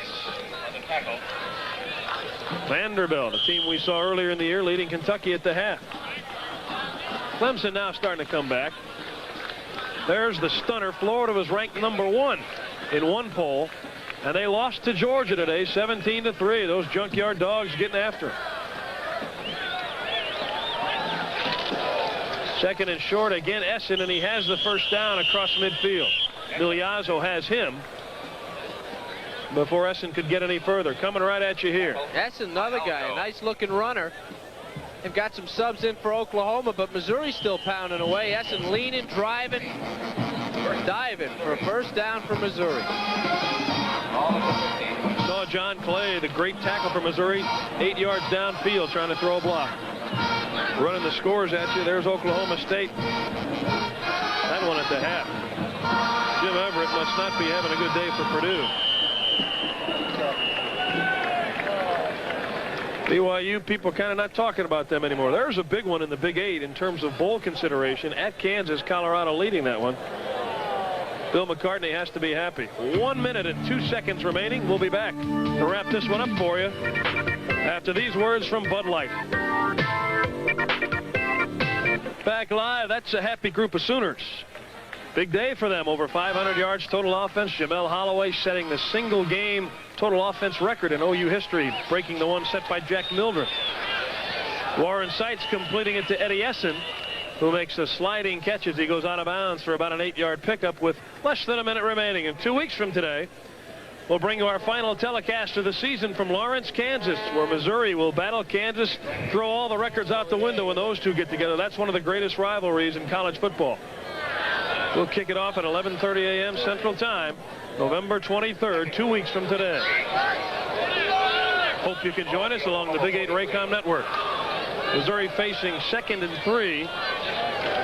Under a minute to go. Sites now throwing it downfield for Frazier, but he overthrows him. Crudup was back there covering for Oklahoma. Nice job by John Clay at the top of the screen. Doing a good job pass block. A lot of these kids are pro prospects, and it doesn't pay to let down no matter what the score. It's kind of interesting if you're a fan and you're at the game. You get a different perspective. You can watch individual players, as Kevin and I can, and you watch them late in the game, in certain situations, the scores, and you see the kids that really keep fighting. Warren Sites to put it up again. Fires to Junebug Johnson, who drops the ball. Vickers was over there just in case he caught it. And we'd like to take this opportunity to thank the representatives of these two fine institutions for their assisting us in this telecast today.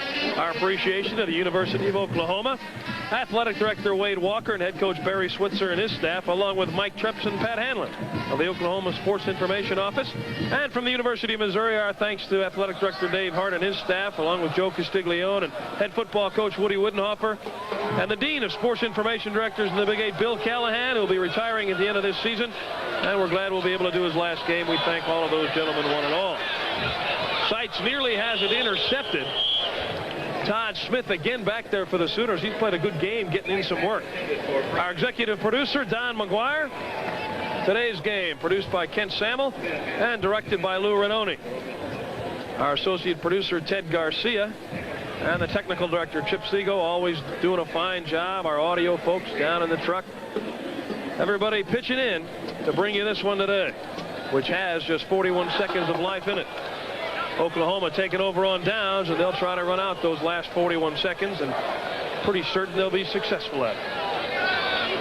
That's going out on a limb. Maloney trying a left side. Vestweber's there. So was Lachey and Bond-Howery for Missouri. Probably just one more play with 25 seconds remaining. Rick Ray, our president, and D. Ray, the executive vice president, and some of the other folks that you don't see, but always working behind the scenes. 14 seconds left, and this will be the last snap of this one.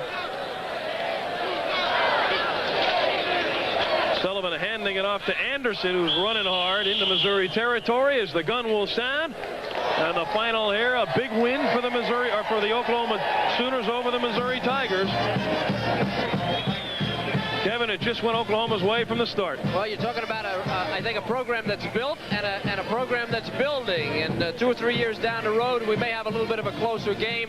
But it was just too much talent, too much strength from a very highly ranked Oklahoma team against the Missouri team that's trying to get to that plateau. And don't count Woody out. Record not too good, but he's a pretty good coach and a class guy. And, of course, Switzer, his record speaks for itself over the years.